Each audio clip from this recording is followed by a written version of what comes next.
إن هذا القرآن يهدي للتي هي أقوم ويبشر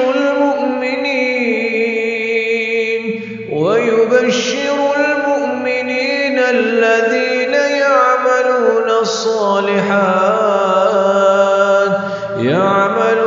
الصالحات أن لهم أجرا كبيرا.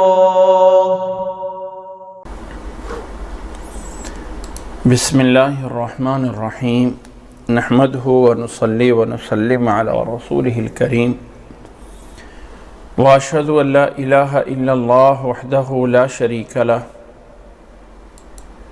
وأشهد أن محمدا عبده ورسوله أما بعد. آج کی ہماری یہ کلاس گزشتہ ترتیب کے اعتبار سے 21 نمبر کلاس ہے، جس میں ہم قرآن مجید کی مختصر ترجمہ اور تفسیر کو سیکھ رہے ہیں، اور آج ہم پہنچے ہوئے ہیں سورۃ المائدہ کی آیت نمبر 45 سے شروع کرنا ہے.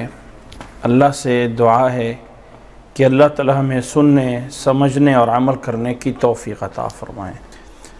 اعوذ باللہ من الشیطان الرجیم، بسم اللہ الرحمن الرحیم. اللہ تعالیٰ کا فرمان ہے وَكَتَبْنَا عَلَيْهِمْ فِيهَا أَنَّ النَّفْسَ بِالنَّفْسِ وَالْعَيْنَ بِالْعَيْنِ وَالْأَنْفَ بِالْأَنْفِ وَالْأُذُنَ بِالْأُذُنِ وَالسِّنَّ بِالسِّنِّ وَالْجُرُوحَ قِصَاصٌ فَمَنْ تَصَدَّقَ بِهِ فَهُوَ كَفَّارَةٌ لَهُ وَمَنْ لَمْ يَحْكُمْ بِمَا أَنزَلَ اللَّهُ فَأُولَئِكَ هُمُ الظَّالِمُونَ. آیات کا تسلسل پیچھے چل رہا ہے یہود کے فیصلے کے بارے میں کہ اللہ کے نبی صلی اللہ علیہ وسلم سے فیصلہ کروانا چاہتے تھے، تو اللہ نے اپنے نبی صلی اللہ علیہ وسلم کو فرمایا کہ آپ کی مرضی ہے، آپ چاہیں تو ان میں فیصلہ کر سکتے ہیں، اور آپ کی مرضی ہے تو آپ ان کے دوران فیصلہ نہ کریں. آپ پہ کوئی قدغن نہیں ہے، آپ پہ کوئی عیب نہیں ہے، اور یہ آپ سے کیوں فیصلہ کرانا چاہتے ہیں جبکہ ان کے پاس بھی تورات موجود ہے اور اللہ کا حکم اس میں موجود ہے. یہ اللہ تعالیٰ کے احکامات جو اللہ تعالیٰ کی طرف سے سزائیں مقررہ ہیں، یہ اللہ تعالیٰ کی پہلی شریعت میں بھی جو قتل کا بدلہ قتل ہے، زنا اگر کوئی کر لیتا ہے تو اس کی سزا رجم ہے، یہ تو پہلی کتابوں میں بھی موجود ہے. فرمایا اس میں کیوں نہیں دیکھتے ہیں؟ تو اللہ رب العزت اسی سیاق میں، اسی انداز میں، اسی یہود کے اوپر بات کرتے ہوئے آگے فرمایا وَكَتَبْنَا عَلَيْهِمْ فِيهَا أَنَّ النَّفْسَ بِالنَّفْسِ. اللہ تعالیٰ نے فرمایا کہ ہم نے ان کے اوپر، ان کی کتابوں میں یہی سزائیں لکھی تھی کہ أَنَّ النَّفْسَ بِالنَّفْسِ، کہ جان کے بدلے جان کو قتل کیا جائے گا. اگر کسی نے ظلماً جان بوجھ کے کسی جان کو قتل کر دیا ہے تو اس سے بدلے میں اس کی جان لی جائے گی، اس کے قصاص میں اسے قتل کیا جائے گا. والعین بالعین، اور آنکھ کے بدلے آنکھ جو ہے، اگر کسی نے ظلماً جان بوجھ کے دوسرے کی آنکھ نکال دی ہے تو اس سے بھی بدلے میں اس کی آنکھ نکالی جائے گی. والانف بالانف، اگر کسی نے دوسرے کا ناک کاٹ دیا ہے، ظلماً کاٹا ہے، جان بوجھ کے کیا ہے، تو اس کے بدلے میں اس کا بھی ناک کاٹ دیا جائے گا. والاذن بالاذن، اور اگر کسی نے کسی کا کان کاٹ دیا ہے، ظلماً جان بوجھ کے کیا ہے، اسی ارادے سے کیا ہے، تو اس سے بدلے میں یہی کاٹا جائے گا. وَالسِّنَّ بِالسِّنِّ، اور اللہ تعالیٰ نے فرمایا کہ دانت کو دانت کے بدلے، اگر کسی نے دانت کسی کا توڑ دیا ہے جان بوجھ کے ظلم کرتے ہوئے، تو اس سے بدلے میں اس کا دانت توڑا جائے گا. وَالْجُرُوحَ قِصَاصٌ، اسی طرح اگر کسی نے کو زخمی کر دیا ہے تو اس کے جتنا اس کا زخم ہے اس کے بدلے میں دوسرے سے قصاص لیا جائے گا. فَمَنْ تَصَدَّقَ بِهِ، اگر کوئی بندہ معاف کر دیتا ہے، کوئی بندہ جو زخمی ہوا ہے، جس کے اوپر ظلماً اس کا جو ہے اس کی آنکھ کا نکال دی گئی ہے، اس کا ناک کاٹ دیا گیا ہے، اس کے کان کاٹ دیے ہیں، اور وہ پھر اپنے اس ظالم کو معاف کر دیتا ہے، اپنے ظلم کرنے والے بندے کو معاف کر دیتا ہے، فہو کفارۃ اللہ، تو وہ معاف کرنا اس مظلوم کے لیے اس کے گناہوں سے کفارہ بن جاتا ہے۔ اس کو حق حاصل ہے کہ ظالم سے بدلہ لے لے، لیکن اگر ظالم کو بدلہ ایک ہی ہے کہ قصاص ہے، اور وَمَن لَّمْ يَحْكُم بِمَا أَنزَلَ اللَّهُ، اور جو اللہ کے نازل کردہ ان احکامات کے مطابق فیصلے نہیں کرتے ہیں، فَأُولَٰئِكَ هُمُ الظَّالِمُونَ، اللہ نے فرمایا وہی لوگ ظالم ہوں گے جو اللہ کے نازل کردہ ان احکامات پہ فیصلہ نہیں کرتے ہیں۔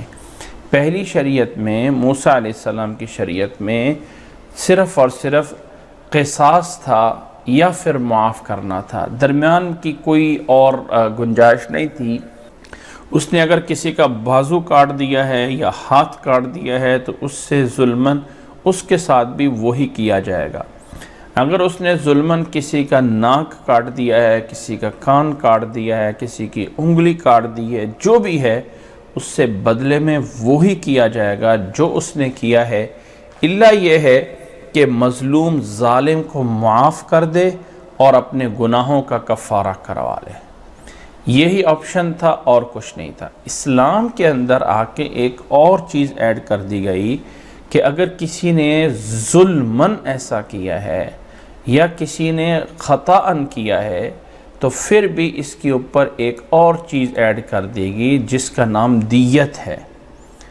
اور قتل کا بدلہ اگر جان بوجھ کے کیا ہے تو تب قصاص ہے، اگر غلطی سے قتل ہو گیا ہے تو پھر اس کا بدلہ قصاص نہیں ہو سکتا ہے، تب اس کا بدلہ جو ہے وہ دیت ہو سکتی ہے۔ اور دیت یہ ہوتی ہے اسلام کے اندر، دیت یہ ہے کہ اسے 100 اونٹوں کی قیمت دینا پڑے گی اس مظلوم کے ورثاء کو اگر قتل کا کیس ہے۔ اگر باقی چیزوں کا کوئی ہاتھ کاٹنا ہے، کوئی اور کرنا ہے، تو وہ جو مظلوم ہے وہ اپنی دیت لے گا، اور اس دیت میں کمی بیشی ہو سکتی ہے۔ عدالت کے فیصلے کے اندر اس دیت میں، اونٹوں کی قیمت میں، کیونکہ ظالم جو ہے اس کے دینے کی حیثیت کیا ہے، یا ظلم اس نے کس انداز سے کیا ہے، اس انداز سے اس کے دینے کی جو قیمت ہے اونٹوں کی قیمت میں کمی بیشی ہو سکتی ہے۔ یہ اسلام کے اندر ایک اضافہ ایڈ ہے، جبکہ پہلی شریعت میں، موسیٰ علیہ السلام کی شریعت میں یہی تھا کہ قتل کا بدلہ قتل ہے، اور اس کے ضمن میں اور کوئی چیز، اور کوئی ایسی چیز ایڈ نہیں ہے۔ اللہ تعالیٰ نے پھر اس کے بعد فرمایا کہ یہ تھا یہود اہل کتاب کے اندر۔ ان یہود کے بعد وَقَفَّيْنَا عَلَىٰ آثَارِهِمْ بِعِيسَى ابْنَ مریم، ہم نے پھر ان کے پیچھے حضرت عیسیٰ ابن مریم علیہ السلام کو بھیجا۔ عَلَىٰ آثَارِهِمْ، ان کے پیچھے، یعنی جیسے موسیٰ علیہ السلام کی شریعت میں یہ سب کچھ لازم کیا گیا تھا، اور اس کے بعد موسیٰ علیہ السلام کی شریعت کے بعد اس کے پیچھے اللہ تعالیٰ نے فرمایا کہ قفینا، ہم نے پیچھے کیا، بعیسیٰ ابن مریم، حضرت عیسیٰ ابن مریم علیہ السلام کو بھیجا، اس انداز میں بھیجا کہ مصدقا لما بین یدیہ من التورات، کہ وہ تصدیق کرنے والے تھے اپنے سے پہلے تورات کی۔ عیسیٰ علیہ السلام کو بھیجا اس انداز سے کہ وہ اپنے سے پہلے نازل ہونے والی تورات کی تصدیق کرنے والے تھے، اور ہم نے انہیں، عیسیٰ علیہ السلام کو، وَآتَيْنَاهُ الْإِنْجِيلِ، انہیں ایک دوسری کتاب عطا فرمائی جس کا نام انجیل تھا۔ اس انجیل کے اندر کیا تھا؟ فرمایا فِيهِ هُدًى وَنُورٌ، اس انجیل کے اندر ہدایت تھی، نور تھا، اللہ کی طرف سے راستہ متعین تھا، اس پہ چل پہ ہدایت کرنی ہے، اور اس راستے کے چلنے کے نتیجے میں اللہ کی طرف سے نور اور ہدایت تھی، نور تھا۔ وَمُصَدِّقًا لِمَا بَيْنَ يَدَيْهِ مِنَ التَّوْرَاتِ، اور وہ جو انجیل تھی وہ کتاب بھی ایسی تھی کہ اپنے سے پہلے تورات کی تصدیق کرنے والی تھی۔ انجیل کی صفات میں پہلی صفت یہ ہے کہ اس میں ہدایت تھی، اس انجیل کے اندر نور تھا۔ تیسری چیز کہ وہ انجیل تصدیق کرنے والی تھی اپنے سے پہلے تورات کی۔ یہ نہیں کہا کہ تورات ساری کی ساری غلط تھی، انجیل آ گئی تورات غلط، نہیں، فرمایا وہ اپنے سے پہلے تورات کتاب کی تصدیق کرنے والی تھی۔ اور پھر اس میں کہا وَهُدًى وَمَوْعِظَةً لِّلْمُتَّقِينَ، اور وہ ہدایت اور نصیحت کی کتاب تھی، نصیحت تھی متقین کے لیے۔ یہ کتاب اللہ تعالیٰ نے عیسیٰ علیہ السلام پہ نازل فرمائی تھی۔ پھر اللہ تعالیٰ نے حکم دیا وَلْيَحْكُمْ أَهْلُ الْإِنْجِيلِ بِمَا أَنزَلَ اللَّهُ، جیسے تورات والوں کو آرڈر ہے کہ اپنے تورات کے مطابق فیصلے کریں، ایسی فرمایا وَلْيَحْكُمْ أَهْلُ الْإِنْجِيلِ بِمَا أَنزَلَ اللَّهُ۔ وَلْيَحْكُمْ لازمی ہے، آرڈر ہے کہ اہل انجیل جو ہیں انہیں بھی چاہیے کہ وہ فیصلہ کریں بِمَا أَنزَلَ اللَّهُ، اس سے کے مطابق جو اللہ تعالیٰ نے ان پہ نازل کیا۔ وَلْيَحْكُمْ أَهْلُ الْإِنْجِيلِ بِمَا أَنزَلَ اللَّهُ وَمَن لَّمْ يَحْكُمْ بِمَا أَنزَلَ اللَّهُ فَأُولَٰئِكَ هُمُ الْفَاسِقُونَ، جو اللہ کے نازل کردہ احکامات کے مطابق فیصلہ نہیں کرتے ہیں وہ فاسق ہیں، فسق و فجور کرنے والے ہیں۔ اللہ نے تورات نازل فرمائی جیسے پچھلی آیت میں بیان فرمایا، پھر اللہ تعالیٰ نے یہ تورات کے بعد عیسیٰ علیہ السلام کو بھیج کے انجیل نازل فرمائی۔ تورات میں بھی ہدایت اور نور تھا، اور عیسیٰ علیہ السلام کو نازل فرمایا تو تورات کی مزید وضاحت کی گئی۔ انجیل نازل کرنے کے بعد جس انجیل میں تصدیق تھی تورات کی اور یہ ہدایت تھی، اب ان دو کتابوں کے بعد آگے کیا ہوا؟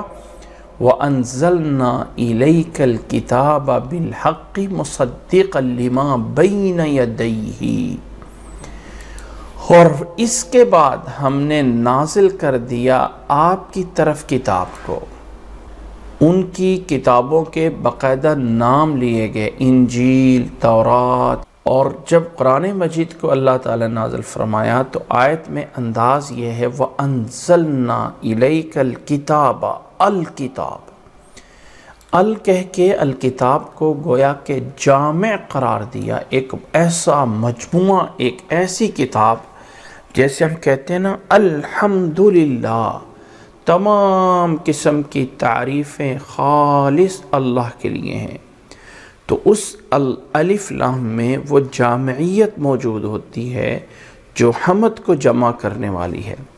یہاں پہ اللہ نے فرمایا وَأَنزَلْنَا إِلَيْكَ الْكِتَابَ، ہم نے آپ کی طرف کتاب نازل کر دی حق کے ساتھ، مُصَدِّقًا لِمَا بَيْنَ يَدَيْهِ، جو تصدیق کرنے والی ہے جو کچھ اس سے آگے، جو کچھ اس سے پہلے ہے، اس کی یہ کتاب تصدیق کرنے والی ہے۔ وَمُهَيْمِنًا عَلَيْهِ، ان کی اوپر نگہبان ہے، بتا رہی ہے اس کے اندر کیا صحیح ہے، کیا غلط ہے، کیا صحیح کیا، کیا صحیح نہیں کیا۔ ہم نے آپ کی طرف کتاب نازل کی جس کتاب کی خوبی یہ ہے کہ یہ تصدیق کرنے والی ہے پہلی کتابوں کی، اور وہ مہیمنن علیہ، اور ان کے اوپر نگہبان ہے۔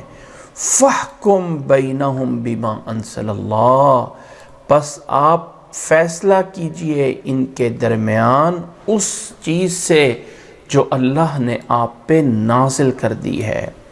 تورات کے بعد انجیل، انجیل کے بعد قرآن، اور یہ قرآن ایسا ہے جو مہیمنن علیہ۔ اب آپ کی ذمہ داری ہے کہ فیصلہ کرنا ہے اس کے ساتھ، وَلَا تَتَّبِعْ أَهْوَاءَهُمْ عَمَّا جَاءَكَ مِنَ الْحَقِّ، اور ان لوگوں کی خواہشات کے پیچھے نہیں لگنا ہے حق کو چھوڑ کے، کہ یہ لوگ آپ کے پاس اس لیے فیصلے لے کے آتے ہیں تاکہ صحیح فیصلوں سے اپنے آپ کو یہ بچائیں، اور صحیح فیصلے جو ان کے خلاف آ رہے ہوتے ہیں اس سے جان چھڑائیں۔ فرمایا فَحْكُمْ بَيْنَهُمْ، بس آپ فیصلہ کریں ان کے درمیان، بما انزل اللہ، جو اللہ نے آپ پہ نازل کیا، ولا تتبع اہواءہم، اور ان کی خواہشات کے پیچھے نہیں لگنا کہ جو آپ کو حق سے ہٹا دیں۔ لِكُلٍّ جَعَلْنَا مِنْكُمْ شِرْعَةً وَمِنْهَاجًا، ہاں یہ ایک الگ بات ہے کہ عمل کرنے کا انداز اور اسلوب ہر ایک کا اپنا اپنا تھا۔ لِكُلٍّ، ہر ایک کے لیے، شرعتاً یعنی شریعت، و منہاجا اور انداز اور منہج تھا۔ تورات والوں کا اپنا ایک منہج تھا، انجیل والوں کا اپنا ایک منہج تھا، لیکن جب قرآن مجید نازل ہو گیا تو اب یہ سب پہ مہیمن ہے، سب کے اوپر نگہبان ہے، سب کے صحیح یا غلط کو یہ فیصلہ کر سکتا ہے کہ یہ تورات کا حکم ہے بھی کہ نہیں ہے۔ پھر اللہ تعالیٰ نے فرمایا کہ یہ تمہارے اوپر قرآن دینا، یہ تمہارے اوپر جو ہے وہ تورات اور انجیل دینا، اور تم الگ الگ گروہوں بن گئے ہو، ایسا نہیں ہے کہ اللہ تعالیٰ سے زبردستی گروہ میں بن گئے اور اللہ تعالیٰ تمہیں ایسا کر نہیں سکتا۔ فرمایا اللہ تو اس چیز پہ قادر ہے، وَلَوْ أَشَاءَ اللَّهُ لَجَعَلَكُمْ أُمَّةً وَاحِدَةً، اللہ تو تمہیں ایک مسلمان گروہ ڈائریکٹ بھی بنا سکتا ہے۔ اللہ تعالیٰ سے بڑھ کر کوئی انسان، یہ نہیں ہے کہ اللہ تعالیٰ تو چاہتا نہیں ہے اور انسان زبردستی اللہ کی مخالفت میں آ کے جو ہے وہ نافرمانی کر رہا ہے، نہیں، اللہ تعالیٰ چاہتا ہے تو اللہ تعالیٰ جو چاہے کر سکتا ہے۔ وہ اللہ تعالیٰ نے اپنی حکمت کے مطابق تمہیں زبردستی، یہ نہیں ہے کہ تمہیں زبردستی کن کہہ کے بنا سکتا تھا، لیکن اللہ نے تمہیں اختیار دیا ہے۔ وَلَكِنْ لِيَبْلُوَكُمْ فِي مَا آتَاكُمْ، اللہ تعالیٰ نے چاہا تاکہ تمہیں آزمایا جائے اس چیز میں جو تمہیں دیا گیا ہے۔ تورات والوں کو تورات دے کے آزمایا گیا، انجیل والوں کو انجیل دے کے آزمایا گیا، اور القرآن والوں کو یہ الکتاب قرآن دے کے آزمایا گیا کہ کتنے اس کے مطابق فیصلے کرتے ہیں، کتنا اس کے مطابق جو ہے وہ احکامات کو چلاتے ہیں۔ فرمایا اے لوگو فاستبقوا الخیرات، نیکیوں میں آگے سے آگے بڑھنے کا مقابلہ لگاؤ، یہ کوشش کرو کہ ہم کس طرح کر کے اس سے آگے نیکیوں میں بڑھ سکتے ہیں، اس سے آگے کیسے ہم نیکیوں میں بڑھ سکتے ہیں، آگے نیکی کتنی آگے جا سکتی ہے۔ فرمایا فاستبقوا الخیرات الی اللہ مرجعکم جمیعا، سب نے اللہ کی طرف لوٹ کر جانا ہے، کوئی چیز اللہ سے مخفی اور پوشیدہ نہیں ہے۔ سب لوگوں نے، اے مسلمانوں، اے نصارہ، اے اہل کتاب، اے یہودیوں، سب نے اللہ کی طرف لوٹ کے جانا ہے۔ فَيُنَبِّئُكُمْ بِمَا كُنْتُمْ فِيهِ تَخْتَلِفُونَ، پھر وہ تمہیں سب کچھ بتا دے گا جس میں تم اختلاف کر رہے تھے، وہ تمہیں بتائے گا سب کچھ، کیا تمہارا صحیح ہے اور کیا غلط ہے۔ اللہ تعالیٰ سے کوئی بات پوشیدہ نہیں ہے۔ دنیا کے اندر تمام چیزوں میں جو فیصلے ہیں وہ اللہ تعالیٰ نے یعنی تمام کتابوں کو حق کے ساتھ نازل کیا، اور فیصلے جتنے ہیں اللہ کے احکامات کے مطابق کرنے چاہیے۔ اور آخر میں اللہ تعالیٰ نے قرآن مجید کو نازل فرما کے ان تمام کتابوں کے اوپر مہیمناً بنایا ہے۔ اس لیے اللہ تعالیٰ چاہتا تو تم سب کو، انسانوں کو ایک ہی بنا سکتا تھا، لیکن اللہ نے تمہیں آزمایا ہے تاکہ کون آگے بڑھتا ہے نیکیوں میں، لہٰذا بڑھ جاؤ نیکیوں میں۔ فاستبقوا الخیرات، اللہ کی طرف لوٹ کے آنا ہے، وہاں جا کے پتہ چلے گا کیا صحیح تھا اور کیا غلط نہیں تھا۔ فرمایا وَأَنِحْكُمْ بَيْنَهُمْ بِمَا أَنزَلَ اللَّهُ، آپ فیصلہ کیجئے ان کے درمیان جو کچھ اللہ نے نازل کیا ہے آپ پر اس کے مطابق۔ وَلَا تَتَّبِعْ أَهْوَاءَهُمْ، اور فیصلہ کرنے میں ان کی خواہشات کے پیچھے نہیں لگنا کہ یہ کہتے ہیں تو جو چاہیں ہم ان کے مطابق فیصلہ کرا دیں، ان کے پیچھے نہیں لگنا ہے۔ وَلَا تَتَّبِعْ أَهْوَاءَهُمْ وَاحْذَرْهُمْ، اور آپ ذرا احتیاط بھی کیجئے، وَاحْذَرْهُمْ آپ ان سے احتیاط کیجئے، یعنی ان سے جو ہے کہیں آپ کو جو ہے یہ اپنی خواہشات کے اندر ڈال نہ لیں، ہوشیار رہیں۔ وَاحْذَرْهُمْ أَن يَفْتِنُوكَ عَن بَعْضِ مَا أَنزَلَ اللَّهُ إِلَيْكَ کہ جو اللہ نے آپ پہ نازل کیا ہے اس میں سے کسی چیز کے اندر آپ کو کہیں دھوکے میں نہ ڈال دیں۔ فرمایا وَاحْذَرْهُمْ أَن يَفْتِنُوكَ عَن بَعْضِ مَا أَنزَلَ اللَّهُ إِلَيْكَ جو کچھ اللہ نے آپ پہ نازل کیا ہے کہیں اس پہ کسی فتنے میں تمہیں جو ہے وہ نہ ڈال دیں۔ فَإِن تَوَلَّوْا اگر پھر جائیں، فَعْلَمْ أَنَّمَا يُرِيدُ اللَّهُ أَن يُصِيبَهُم بِبَعْضِ ذُنُوبِهِمْ اگر پھر جائیں تو آپ انہیں بتا دیں، کہہ دیں انہیں ان تولوا فعلم انما يريد الله ان يصيبهم ببعض ذنوبهم اتنا واضح احکامات آنے کے بعد یہ پھر بھی آیا اللہ تعالیٰ کے احکامات سے پھر رہے ہیں تو انہیں بتا دیں انما يريد الله ان يصيبهم ببعض ذنوبهم اللہ انہیں ان کے گناہوں کی وجہ سے اللہ انہیں پکڑنے والا ہے۔ وَإِنَّ كَثِيرًا مِّنَ النَّاسِ لَفَاسِقُونَ اور لوگوں میں سے بہت سے لوگ ہیں جو فاسق ہیں، جو اللہ کے نافرمان ہو رہے ہیں۔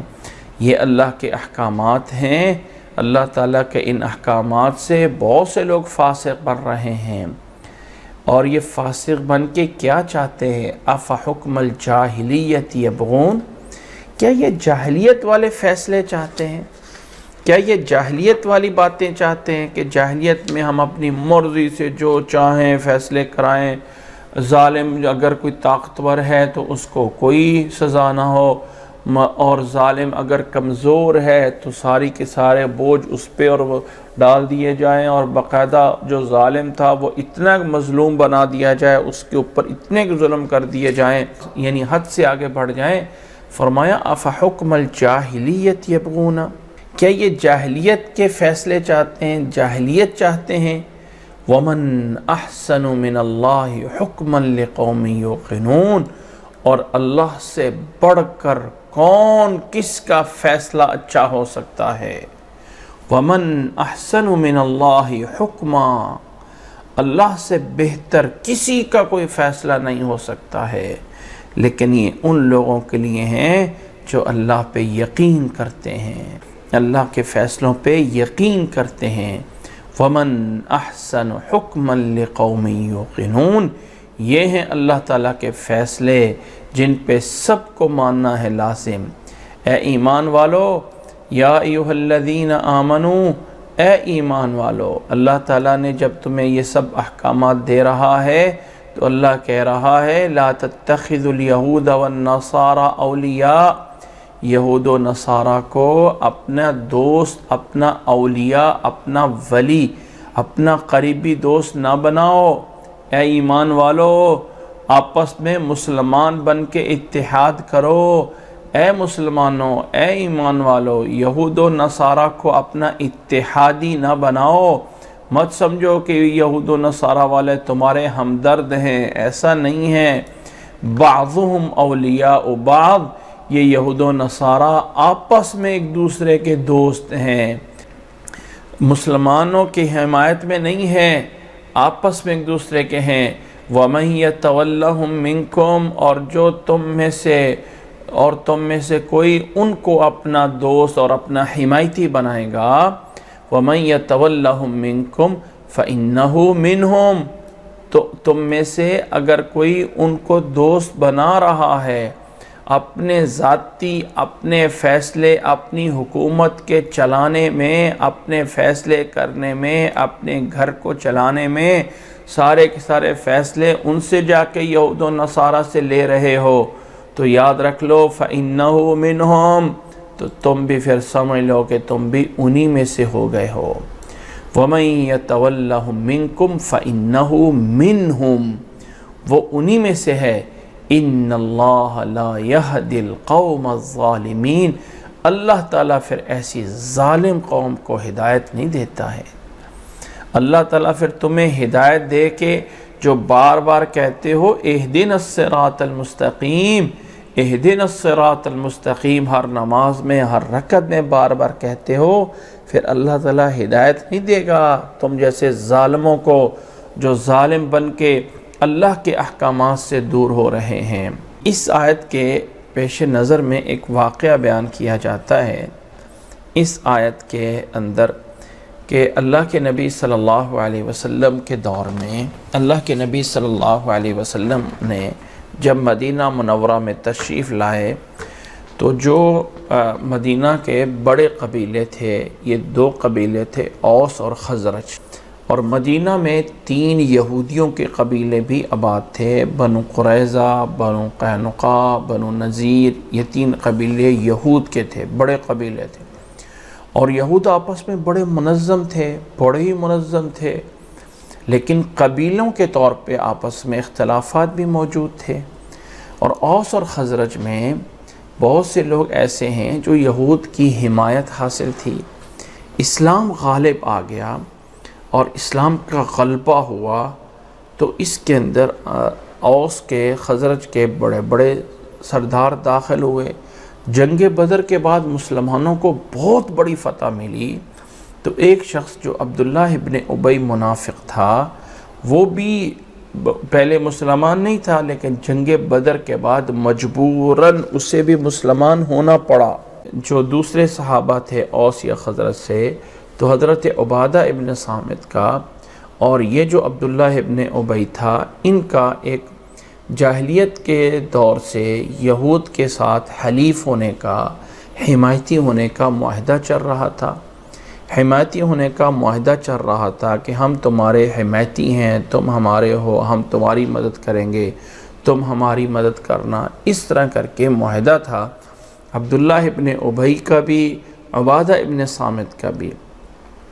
اور جب اس کے بعد اسلام غالب آ گیا اور اسلام کے اندر ان یہودیوں کی سازشیں پکڑی جانے لگیں، بنو قریظہ کی، بنو نذیر کی، اور اس کی سازشیں پکڑی جانے لگیں، تو اللہ تعالیٰ نے ایمان والوں کو کہا کہ اب ان کے ساتھ جو معاہدہ ہے نا تمہارا ایک دوسرے کی حمایت کا، اس کو ختم کر دو، اور ان کو آپس میں جو ہے وہ دوست نہ بناؤ۔ حضرت عبادہ ابن صامت رضی اللہ تعالیٰ عنہ نے اپنے حلیف یہودیوں سے معاہدہ توڑ دیا، جبکہ وہ جو عبداللہ ابن ابی منافق تھا اس نے ان کے ساتھ معاہدہ جوڑے رکھا اور ان کے حق میں دوڑ لگائی، یعنی کسی طریقے سے ہماری حمایت ان کے ساتھ رہے، اور نبی صلی اللہ علیہ وسلم کے پاس آ کے ادھر جا کے ہر صورت میں کہ ان کے خلاف جو ہے وہ کوئی فیصلہ نہ ہو جائے،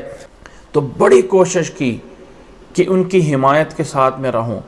اللہ تعالیٰ نے پہلے تو جرنل قانون دیا کہ اے ایمان والو، اگر تم ایمان میں سچے ہو تو اب یہود کے ساتھ کسی طرح کا معاہدہ نہ رکھو، ان کے ساتھ معاہدے جو ہے وہ ختم ہیں، اور اگر تم ان کے ساتھ معاہدے رہو گے تو یاد رکھ لو کہ تم انہی میں سے ہے، وَمَن يَتَوَلَّهُ مِنكُمْ فَإِنَّهُ مِنْهُمْ إِنَّ اللَّهَ لَا يَهْدِي الْقَوْمَ الظَّالِمِينَ۔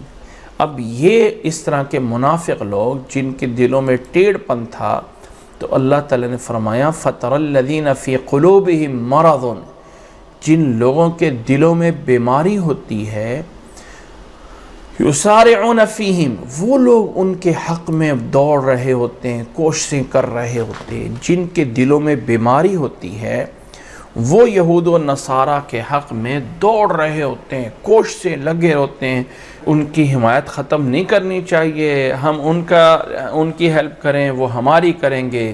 اور آگے سے دلیل کیا پیش کرتے ہیں؟ کہتے ہیں یقولون نخشى ان تصیبنا دائرہ، اور کہتے ہیں کہ اصل میں ہم ان یہود و نصارہ کی دوستی اس لیے کر رہے ہیں کہ کہیں اگر ہمارے اوپر کوئی مصیبت آئے گی تو وہ ہماری مدد کریں گے، ہم کسی بڑی مصیبت سے ڈرنے کی وجہ سے ان کی حمایت کر رہے ہیں۔ یقولون نخشى ان تصیبنا دائرہ، ہم یہود کے ساتھ، ہم وہ کافروں کے ساتھ معاہدہ امن میں اس لیے ہیں کہ ہمیں کوئی بڑی مصیبت آ سکتی ہے۔ ہم اگر آج کل کی بھی بڑی حکومتوں کے بعد سب سے عذر یہی ہوتا ہے، اچھا اگر ہم نے کافروں کے ساتھ معاہدے امن توڑ دیے تو ہمارے اوپر کوئی بڑی مصیبتیں آ سکتی ہیں۔ اللہ نے فرمایا فَعَسَى اللَّهُ أَن يَأْتِيَ بِالْفَتْحِ أَوْ أَمْرٍ مِّنْ عِنْدِهِ، ہو سکتا ہے کہ اللہ تعالیٰ اپنی طرف سے مسلمانوں کو فتح دے دے، او امر من عندہ، یا اپنے پاس سے کوئی اور فیصلہ کر دیں، تو اس وقت یہ جو حمایت کرنے والے ہوتے ہیں نا کافروں کی، فَيُصْبِحُوا عَلَى مَا أَسَرُّوا فِي أَنفُسِهِمْ نَادِمِينَ، پھر یہ لوگ اپنے اس کیے پہ اندر جو ہے وہ شرمندہ ہوں گے۔ اس لیے اللہ کا حکم جو ہوتا ہے اس کو بجا لانے میں ہی عافیت ہے۔ پھر اللہ نے فرمایا وَيَقُولُ الَّذِينَ آمَنُوا أَهَؤُلَاءِ الَّذِينَ أَقْسَمْتُمْ بِاللَّهِ جَهْدَ أَيْمَانِهِمْ إِنَّهُمْ لَمَعَكُمْ، اور پھر فرمایا اللہ تعالیٰ نے ایمان والے کہیں گے کیا یہی وہ لوگ ہیں جن کے ساتھ تم قسمیں اور معاہدہ کر کے انہیں کے حمایتی ہو رہے تھے؟ جب اللہ کی طرف سے کوئی فتح آ جائے، اللہ کی طرف سے غلبہ آ جائے، تو ایمان والے کہیں گے هؤلاء الذین اقسمتم باللہ جہد ایمانہم انہم لمعکم، جن کے ساتھ تم پختہ قسمیں اٹھا کے کہہ رہے تھے، پکی قسمیں کر کے کہ یہ تمہارے ساتھ ہیں، ان کے ساتھ قسمیں کھا رہے تھے، فرمائے حبطت اعمالہم، ان کے سارے اعمال اللہ تعالیٰ رائے گاں کر دے گا، فاصبحوا خاسرین، تو یہ خسارہ پانے والوں میں سے ہوں گے۔ جو لوگ مسلمانوں کے مقابل میں کفار کے حمایتی ہوتے ہیں، اللہ تعالیٰ ان کے اعمال سارے اعمال برباد کر سکتا ہے، اور وہ پھر جب اعمال سارے کے سارے ختم ہو جائیں تو پھر کیا ہوگا؟ فَأَصْبَحُوا خَاسِرِينَ، پھر سارے کے سارے خسارہ پانے والوں میں سے ہو جائیں گے۔ اللہ تعالیٰ نے فرمایا ہے یا ایھا الذین آمنوا، اے ایمان والو، خطاب کن کو ہے؟ اے ایمان والو، من یرتد منکم عن دینہ، اگر تم میں سے کوئی لوگ اپنے ایمان سے پھر جائیں، من یرتد منکم عن دینہ، اگر تم اپنے ایمان سے مرتد ہو جاؤ اور پھر جاؤ، تو کیا اللہ تعالیٰ تمہارا محتاج ہے؟ اگر تم سارے کے سارے اللہ کے دین کو چھوڑ جاؤ تو کیا اللہ تعالیٰ محتاج ہے تمہارا؟ اللہ تعالیٰ کو تمہاری ضرورت ہے؟ اللہ تعالیٰ غنی و حمید ہے، جو چاہے کر سکتا ہے، وہ کسی کا محتاج نہیں ہے۔ فرمایا اے ایمان والو، اگر تم اپنے اس دین سے پھر جاؤ تو اللہ اس چیز پہ قادر ہے، فَسَوْفَ يَأْتِ اللَّهُ بِقَوْمٍ يُحِبُّهُمْ وَيُحِبُّونَهُ، تو اللہ اس چیز پہ قادر ہے کہ اللہ تعالیٰ تمہیں بدل کے، تمہیں چھوڑ کے، تمہارے بدلے جو ہے وہ ایک ایسی قوم کو لے کے آ جائے کہ يُحِبُّهُمْ وَيُحِبُّونَهُ، وہ قوم اللہ سے محبت کرے گی اور اللہ اس قوم سے محبت کرے گا۔ اللہ اکبر، بہت بڑی کی بڑی، یعنی بہت بڑا انعام ہے، بہت بڑی نشانی ہے۔ بظاہر سیاق و سباق تو یہ ہے کہ اے ایمان والو، اگر تم نہیں مانتے ہو اللہ کی بات اور اگر تم سارے پھر جاؤ اس دین سے، تو اللہ یہ نہیں کہ اللہ تعالیٰ کا تم کچھ بگاڑ لو گے، کچھ نہیں بگاڑو گے۔ اللہ تعالیٰ تو اس چیز پہ قادر ہے کہ فَسَوْفَ يَأْتِ اللَّهُ بِقَوْمٍ يُحِبُّهُمْ وَيُحِبُّونَهُ، کہ اللہ ایک ایسی قوم کو لے کے آ جائے جو اللہ سے محبت کریں گے اور اللہ ان سے محبت کرے گا۔ یہ بہت بڑا مقام ہے، بہت بڑا مرتبہ ہے۔ ایک حدیث میں رسول اللہ صلی اللہ علیہ وسلم نے بیان فرمایا تھا کہ حدیث قدسی ہے، یا عباد لو ان اولکم وآخرکم کانوا علی افجر قلب رجل واحد منکم ما نقص فی ملکی شیئا، اے میرے بندو، اگر تم سارے کے سارے آدم علیہ السلام سے لے کے قیامت تک سارے کے سارے مل کر آپس اپنے میں سے وہ انسان جو سب سے بڑا نافرمان ہے، جو سب سے بڑا فرعون لانتی کوئی ایسا ظالم ہے، سارے اس طرح بن جاؤ تو اللہ کی بادشاہت میں ذرہ برابر کمی نہیں کر سکتے ہو۔ وہ اللہ اس چیز پہ قادر ہے، فَسَوْفَ يَأْتِ اللَّهُ بِقَوْمٍ يُحِبُّهُمْ وَيُحِبُّونَهُ، اللہ اس چیز پہ قادر ہے کہ وہ پھر ایک ایسی قوم کو لے کے آ جائے جو اللہ سے محبت کرے اور اللہ پھر ان سے محبت کرے۔ اللہ اکبر۔ اب نوٹ کرنے کی آگے والی بات ہے کہ اس قوم کی پھر صفات کیا ہوں گی جو اللہ کے محبوب ہوں گے اور اللہ ان کا محب ہوگا۔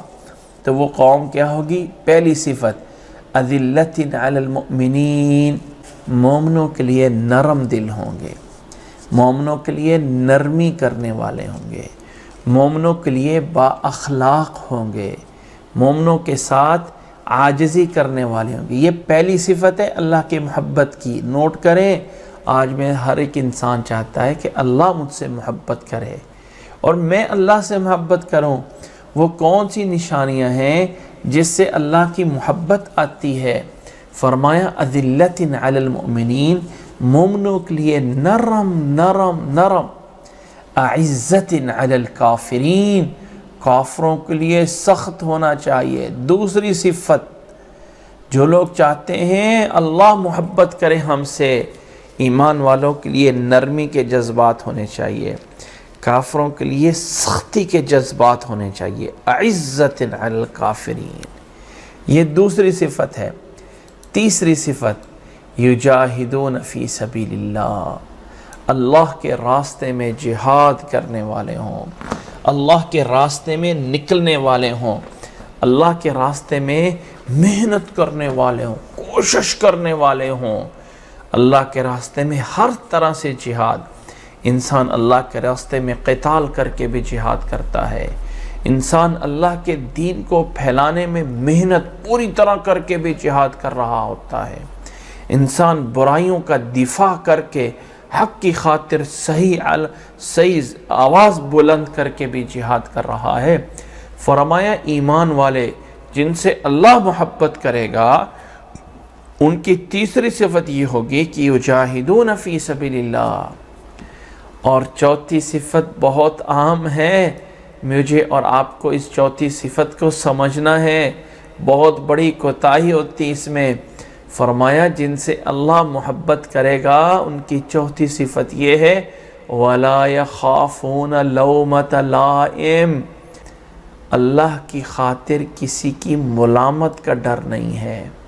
اللہ سے محبت چاہتے ہیں تو پھر میں نے نقاب کر لیا تو میرے رشتہ دار مجھے کیا کہیں گے، میں نے داڑھی رکھ لی تو لوگ مجھے کیا کہیں گے، میں نے اچھے دین کے مطابق نماز پڑھنا شروع کر دی تو میرے دوست مجھے کیا کہیں گے، میں نے اپنی سلوار ٹخنے سے اونچی کر لی تو لوگ مجھے بیوقوف کہیں گے، عورت کہے گی اگر میک اپ کر کے لوگوں کو نہ دکھایا تو لوگ مجھے کیا کہیں گے۔ فرمایا جو اللہ سے محبت کرتے ہیں اور اللہ ان سے محبت کرتا ہے تو ان کی نشانی یہ ہے وَلَا يَخَافُونَ لَوْمَةَ لَائِمٍ، وہ اللہ کی خاطر پھر کسی رشتہ دار، کسی اور کی، کسی ایرے وغیرہ کی انہیں ملامت کا ڈر نہیں ہوتا کہ لوگ ہمیں کیا کہیں گے، ہم تو بڑے ہی پیچھے ہونے والے اور الٹی قوم، بڑے پرانے خیالات کے بن گئے ہیں، لوگ تو ہمیں یہ کہیں گے۔ نہیں، جو دعویٰ کرنا چاہتا ہے نا ہم میں سے کہ اللہ مجھ سے محبت کرے، میں اللہ سے محبت کروں، تو اسے دیکھنا ہے یہاں پہ قرآن مجید کی اس آیت میں اللہ نے بیان کیا ہے فَسَوْفَ يَأْتِ اللَّهُ بِقَوْمٍ يُحِبُّهُمْ وَيُحِبُّونَهُ، اللہ سے محبت کرنی ہے اے مسلمان تو ذہن میں رکھ لے ایمان والوں کے ساتھ اپنے اخلاق کو اچھا کر لے۔ اذلۃ علی المؤمنین، ایک مسلمان کسی انسان کو اس کی غلطی کی بنیاد، غلطی اس کی ہے، اسی کی غلطی، آپ کی غلطی نہیں ہے، میری غلطی نہیں ہے، غلطی اس کی ہے، لیکن اس کی غلطی پہ اس کو معاف کر دینا، اس کی غلطی پہ اس کو اس لیے میں معاف کر رہا ہوں کہ یہ میرا مسلمان بھائی ہے، یہ میرا مومن بھائی ہے، خیر ہے اس سے غلطی ہو گئی ہے تو کیا فرق پڑتا ہے، یہ میرا مسلمان بھائی ہے۔ اس طرح کے جذبات ہونے چاہیے۔ اللہ کے نبی صلی اللہ علیہ وسلم کی وہ حدیث ہم نے سنی ہوگی کہ ایمان والوں کی آپس میں مثال کیسے ہے، ایک دیوار کی اینٹ کی طرح ہے، ایک دیوار کی جیسے اینٹیں ہوتی ہیں نا اس طرح ہے، یشد بعضہ بعضا، ایک دیوار کی اینٹیں ایک دوسرے کو پکڑ کے مضبوط کر رہی ہوتی ہیں۔ ایسی نبی صلی اللہ علیہ وسلم نے مثال دے کے فرمایا تھا کہ مومنوں کی آپس میں مثال ایک جسم کے مانند ہے، جسم کے کسی حصے پہ تکلیف ہوتی ہے تو پورا جسم بے چین ہو جاتا ہے۔ یہ اس طرح کی اذلۃ علی المؤمنین، مومنوں کے لیے نرم دل ہونا، اور یہاں پہ نرم دلی میں آ کے ذرا آگے آ جائیں، اس کو اندر سے اندر ذرا سمجھ لیں۔ کیا خامد کے لیے بیوی ایمان والی نہیں ہے؟ کیا بیوی کے لیے خامد مومن نہیں ہے؟ کیا خامد کے لیے بیوی کے رشتہ دار ایمان والے نہیں ہیں؟ کیا بیوی کے لیے خامد کی طرف سے رشتہ دار ایمان والے نہیں ہیں؟ غلطی کس سے نہیں ہوتی ہے؟ کون ہے دنیا میں جو فرشتہ بن سکتا ہے؟ کیا انسان جلاد اور انسان غصے میں سب سے پہلے تبھی آتا ہے جب بیوی سے غلطی ہوتی ہے؟ انسان کو ایسا نہیں کرنا چاہیے۔ اذلۃ المؤمنین صرف باہر دوسرے مومنوں کے لیے نہیں ہے، اسلام سب سے پہلے اپنے آپ سے شروع ہوتا ہے، اسلام سب سے پہلے میرے اور آپ کے گھر کے اندر سے شروع ہوتا ہے۔ ایمان والوں کے لیے نرم دل ہو جائیں، غلطی پہ معاف کر دینا، یہ ہے ایمان۔ بغیر غلطی کے آپ معاف کر رہے ہیں، اور سب سے بڑی قدرت پہ، طاقت پہ نبی صلی اللہ علیہ وسلم نے فرمایا تھا نا، انا زعیم ببیت فی وسط الجنہ، میں جنت کے سینٹر میں ایک بنگلے، ایک محل، ایک بہت بڑے محل اور ایک بہت بڑے دنیا کے کیا 5 7 8 جتنے بھی 10 سٹار لگا لو، اتنے بھی سہولیات والے بڑے سے بڑے بنگلے اور ہوٹل اور کیا کیا ہوں، جنت کا ایک گھر جنت کی 1 ملی میٹر کے برابر بھی نہیں ہو سکتے۔ اس جنت کے سینٹر میں، وسط میں، میں اس شخص کو گھر کی ضمانت دیتا ہوں جو لڑائی جھگڑا حق پہ ہونے کے باوجود چھوڑ دے۔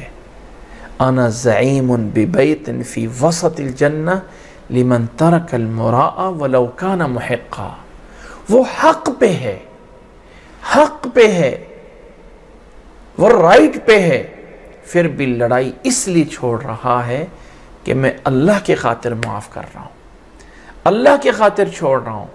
یہ ساری صورتیں ہیں اذلۃ علی المؤمنین کی۔ یہ صرف اور صرف دوسروں کے لیے ہمدردیاں کر لینا، ہم کشمیر والوں کے لیے کھڑے ہو گئے ہیں، ہم جو ہیں فلسطین والوں کے لیے کھڑے، ہاں ہونا چاہیے، انکار نہیں ہے، جذبات ہونے چاہیے۔ گھر میں بیوی کے لیے کوئی جذبات نہیں ہے، دوسرے اپنے جن کو ہم کہتے ہیں میرے تو یہ شریک ہیں، یہ رشتہ دار، یہ چچیرے بھائی، یہ چچیرے وہ، یہ تو میرے شریک ہوتے ہیں، یہ کیوں ہم سے آگے بڑھ جائیں؟ یہ کیسے ہو سکتا ہے؟ یہ ہم سے اچھی گاڑی لے لیں، یہ ہم سے اچھا گھر بنا لیں، ہم ان کا یہ کریں گے، ہم ان کے خلاف سازشیں کریں گے۔ اور ساس بہو کے خلاف جادو ٹونے کر رہی ہوتی ہے، بہو ساس کے خلاف کر رہی ہے، خامد بیوی کے اوپر بھڑک پڑے تو دنیا کی سب سے بڑا جو ہے وہ جلاد بن رہا ہوتا ہے، اور بیوی خامد کے بارے میں زبان کھولنے پہ آ جائے تو پھر وہی کوئی کسر باقی نہیں، وہ چیزیں جو کسی دشمن نے بھی نہیں کہی ہوتی ہیں وہ بھی بیوی اپنے خامد کے بارے میں کہہ رہی ہوتی ہے، وہ اس نے کر دیا، وہ یہ کرنے والا، یہ ایسا ہے، وہ ایسا ہے، وہ ایسا ہے۔ یہ ساری کی ساری باتیں کہاں پہ ہیں؟ کیا اذلۃ المومنین رب کی محبت نہیں چاہیے؟ کیا نہیں چاہتے کہ اللہ ہم سے محبت کرے؟ میرے بھائی، دنیا کی کروڑوں محبتیں رب کی محبت پہ قربان کی جا سکتی ہیں، دنیا کی کروڑوں محبتیں، دنیا کی ایک محبت کی خاطر انسان اپنا مال، اپنا کہتا ہے فلاں میرا محبوب ہے، میں اس کے لیے فدا ہوں، میں سب کچھ قربان کر دیتا ہوں، کیا کچھ لگانے کے لیے تیار ہو جاتے ہیں۔ تو اللہ کی محبت نہیں چاہیے؟ تو اللہ کی محبت کے لیے کچھ کام ہے، کچھ پوائنٹ ہیں وہ دیکھیں ہمارے اندر کہاں پہ ویکنس آ رہی، کہاں پہ ویک پوائنٹ ہیں، وہ کون سے. یہ نہیں ہے کہ اللہ کی محبت کوئی ایگریمنٹ ہے وہ ہم سائن کر دیں گے تو اللہ سے محبت آ گئی ہے. کوئی ہمارے پاس جو ہے کوئی یعنی کوئی اور چیزیں پروف ہے. یہ اعمال ہیں، یہ وہ اوصاف ہیں جس کے نتیجے میں رب کی محبت ہے. پہلی صفت ہے اذلت المؤمنین، اور دوسری صفت ہے عزت علی الکافرین، کافروں کے لیے سخت ہونا. اللہ نے منع کیا ہے کافروں کی تشبیہ کرنے سے. کیا میں کر رہا ہوں؟ کیا میں کر رہی ہوں؟ آج کے مسلمان میں کیا فرق ہے؟ لباس اسی طرح کا، شکل اسی طرح کی، رہن سہن اسی طرح کا، نافرمانیاں اسی طرح کی. اس قوم کو کیا حق حاصل ہے ناموس رسالت کے لیے جان قربان کر دینے کا، جو قوم اپنے نبی کے نام پہ نبی کی شکل کی طرح اور لباس کی طرح لباس نہیں بنانا پسند کرتی. اس قوم کو ناموس رسالت پہ آواز اٹھانے کا کیا حق حاصل ہے جو نبی کی بتائی ہوئی فرض نماز کے ٹائم جلوس کے لیے ڈنڈے لے کے کھڑے ہوتے ہیں اور رب کی نافرمانی کر کے مسجد میں آ کے نماز نہیں پڑھ رہے ہوتے ہیں. کیا حق حاصل ہے؟ عزت الکافرین کا معنی صرف یہ نہیں ہے جو ہم نے سمجھ لیا کہ ہم یہ کر دیں گے، ہم اپنے ہی مسلمانوں کے مکانات، دکانیں، گاڑیاں جلا کر راکھ کر دیں گے اور کہیں گے عزت علی الکافرین، کافروں کے لیے سخت ہیں. خود کافروں کی پروڈکٹ تو چھوڑ نہیں رہے.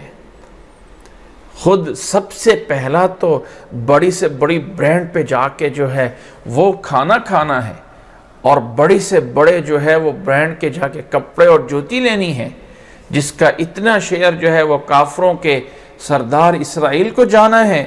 وہ تو چھوڑ نہیں سکتے، وہ تو ترک نہیں کر سکتے. اور دعویٰ ہے عزت علی الکافرین. جن مسلمانوں کا بڑے سے بڑے، میں بات کر رہا ہوں ان کنٹریز کی جو مسلمان کنٹری ہیں، جہاں پہ ہے ہی کافر، وہاں پہ انسان کوشش کر رہا ہے تو بہت بڑے لیول پہ. ایک مسلمان کنٹری میں جہاں آپ کے پاس 10 آپشن ہوتے ہیں، وہاں آپ وہی آپشن اختیار کر رہے ہیں جو کافروں کے لیے. کیا کافروں کے لیے جو ان کی طرح شکل بنانا، کون آپ کو مجبور کر رہا ہوتا ہے کہ یہاں پہ اب ٹخنوں سے نیچے کپڑا رکھیں گے تو آپ کو گولی مار دی جائے گی؟ اور نبی نے مرد کے لیے آرڈر دیا ہے ٹخنے سے نیچے کپڑا نہیں آنا چاہیے. ٹخنے سے نیچے، جو پاؤں کا نیچے اوپر سے آپ کی پینٹ ہے، آپ کا سلوار ہے، آپ کا تہ بند ہے، اس کو ٹخنوں سے اونچا کر دیں. میں مردوں کو بتایا کرتا ہوں، یار درزی سے جب سلوار سلانی ہوتی ہے نا تو آپ اس کو ماپ لینے کے بجائے سیدھا ڈائریکٹ بول دو، بھائی میرے پیمائش جو ہے نا وہ 35 پہ رکھ دو، 35 انچ جو ہے 35 انچ، بس آپ کی کبھی سلوار نیچے نہیں آئے گی. ابھی میں سب مردوں کو کہتا ہوں کہ آپ درزی سے جب جا کے عید کے کپڑے سلانے ہیں نا تو درزی کو بتا دو کہ میری جو سلوار کی اگر آپ بہت بڑے لمبے قد والے ہیں تو ٹھیک ہے 36 پہ پیمائش رکھ دیں. میں حیران ہوں نوجوانوں پہ، عید کی نماز کے لیے جا رہے ہوتے ہیں، سلواریں اتنی لمبی، پینٹ اتنی لمبی کہ جب تک وہ پیچھے سے آدھی جوتی کے نیچے، پاؤں کے نیچے سے جا کے گھسے گی نہیں، اس وقت تک نماز نہیں ہوگی، اس وقت میرا فیشن نہیں پورا ہوگا. کیا عزت علی الکافرین کا معنی وہ ڈنڈے اور جلوس نکلنے پہ پورا ہو جاتا ہے؟ کیا عزت علی الکافرین کا مطلب صرف اور صرف گالیاں نکال پہ پورا ہو جاتا ہے میڈیا پہ بیٹھ کے؟ نہیں. اپنی پہلے شکل سدھار کے دیکھ ہے مسلمان، اپنے لباس کو سیدھا کر کے دیکھ، اپنے جذبات کو دیکھ. یہ ہم نے فلاں ڈرامے میں فیشن دیکھا تھا، یہ ہم نے فلانی فلم میں فیشن دیکھا تھا. عزت الکافرین آ کے کہاں پہ پورا ہوتا ہے؟ وہ اللہ سے محبت ہے نا تو اللہ والے بن کے دیکھیں، پھر دیکھیں رب کی محبت کیسے آتی ہے، پھر دیکھیں رب کی رحمتیں کیسے آتی ہیں، پھر دیکھیں رب کیسے چھت پھاڑ کے اوپر آ کے سایہ کرتا ہے، اے میرے بندے میں آ چکا ہوں، بتاؤ کیا کرنا ہے۔ کمال تو یہ ہے کہ خود رب بندے سے پوچھے، بتا بندہ تیری خواہش کیا ہے۔ فنا فی اللہ کی تہ میں بقا کا راز مضمر ہے۔ جب انسان اللہ کی خاطر اپنے آپ کو مر مٹ جاتا ہے، پھر انسان کو وہ اللہ وہ بقا دیتا ہے، وہ انسان کو عظمت دیتا ہے۔ یہ ہے انسان کا مقام۔ پھر فرمایا یجاہدون فی سبیل اللہ، اللہ کی محبت والے اپنے مال سے، اپنی جان سے اللہ کے راستے میں جہاد کرتے ہیں، اپنی جان بھی لگاتے ہیں، اپنا مال بھی اللہ کے راستے میں لگاتے ہیں۔ جو لوگ یہ کام کر رہے ہوتے ہیں، ان کی آخری صفت جو ہمیں سب سے بڑا تنگ کرتی ہے کہ ہمیں رشتہ دار کیا کہیں گے، ہمارے دوست اور ہماری سہیلیاں ہمیں کیا کہیں گی، وہ تو نے تو پردہ نقاب کرنا شروع کر دیا، میں اتنے ہزار کا میک اپ کر رہی ہوں تو میں پردہ کر لوں گی تو میرے میک اپ کا کہاں حشر ہوگا، اتنے ہزار کا دلہن کا میک اپ کیا ہے، اب اس کو نقاب کر لیا تو فائدہ کیا ہوگا میک اپ کرنے کا۔ وَلَا يَخَافُونَ لَوْمَةَ لَائِمٍ۔ ایک دفعہ عربی ایک ڈائجسٹ میں ایک واقعہ پڑھ رہا تھا۔ ایک شادی کے اندر ایک دلہن کو تیار کیا گیا بہت ہی بڑا خرچہ کر کے۔ اب سمجھ لیں کہ عربی جو ہے وہ تقریباً کوئی 50,000 ریال لگا کے یا اس کے قریب لگا کے ایک دلہن کو تیار کیا گیا، اور وہ تیار ہو کے بیٹھی ہے اور نماز کا ٹائم آ گیا، اذان آ گئی، دلہن اٹھی، اس نے کہا میں نے وضو کر کے نماز پڑھنی ہے۔ ماں نے روکا، بہنوں نے آ کے روکا، نماز جمع ہو سکتی ہے، کوئی نہ کوئی آپشن ہے 2 نمازوں کے جمع کرنے کا۔ اتنا مہنگا میک اپ کیا ہے، آپ اپنے جا کے صابن سے منہ دھو لوگی تو یہ تو سارا پانی میں بہہ جائے گا۔ یہ میری زندگی کا بہت بڑا دن ہے، آج اگر میں رب کی نافرمانی کر لوں گی تو میں اپنی زندگی کے پہلے قدم میں رکھتے ہوئے رب کی نافرمانی کر رہی ہوں۔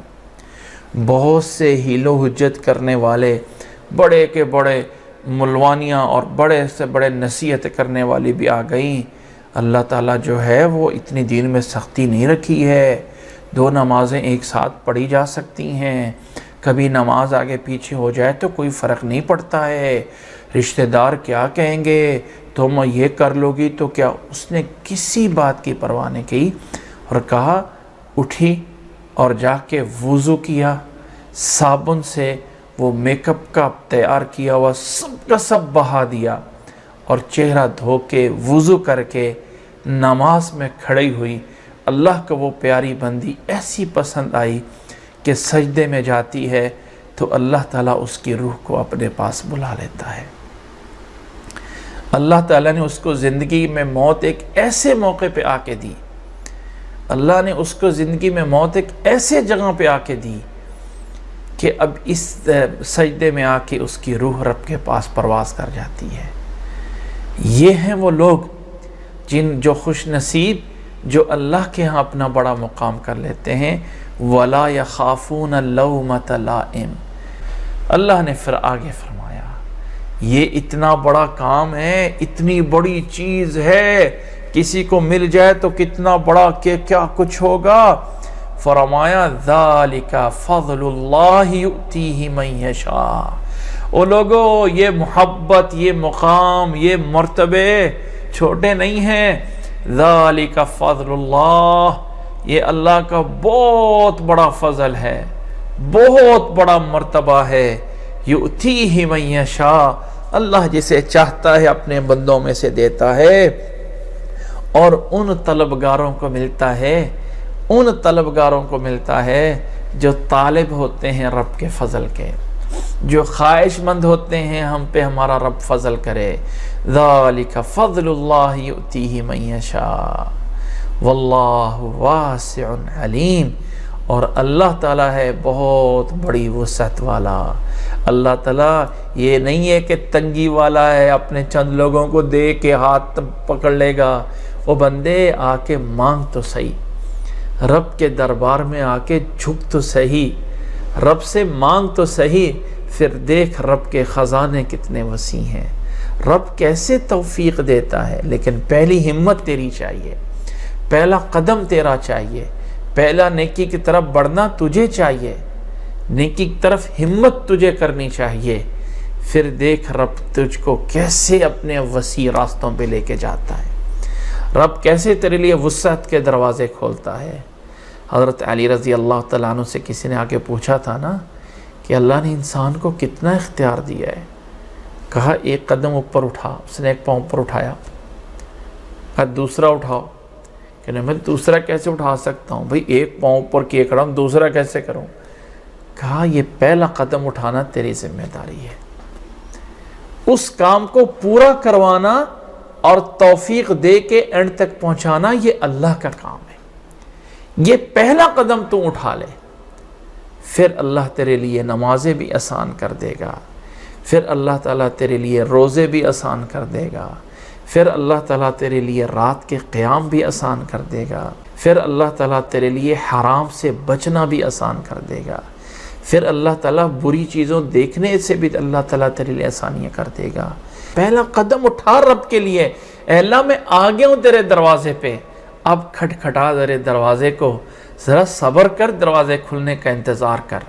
جب رب کا دروازہ کھل جائے گا تو پھر دیکھ کہ انسان کو کیسی لذتیں آتی ہیں، نماز پڑھنے میں، روزہ رکھنے میں، گناہ سے بچنے میں کتنی لذت آتی ہے، بہت مزہ آئے گا، بہت مزہ آئے گا گناہ سے بچنے میں۔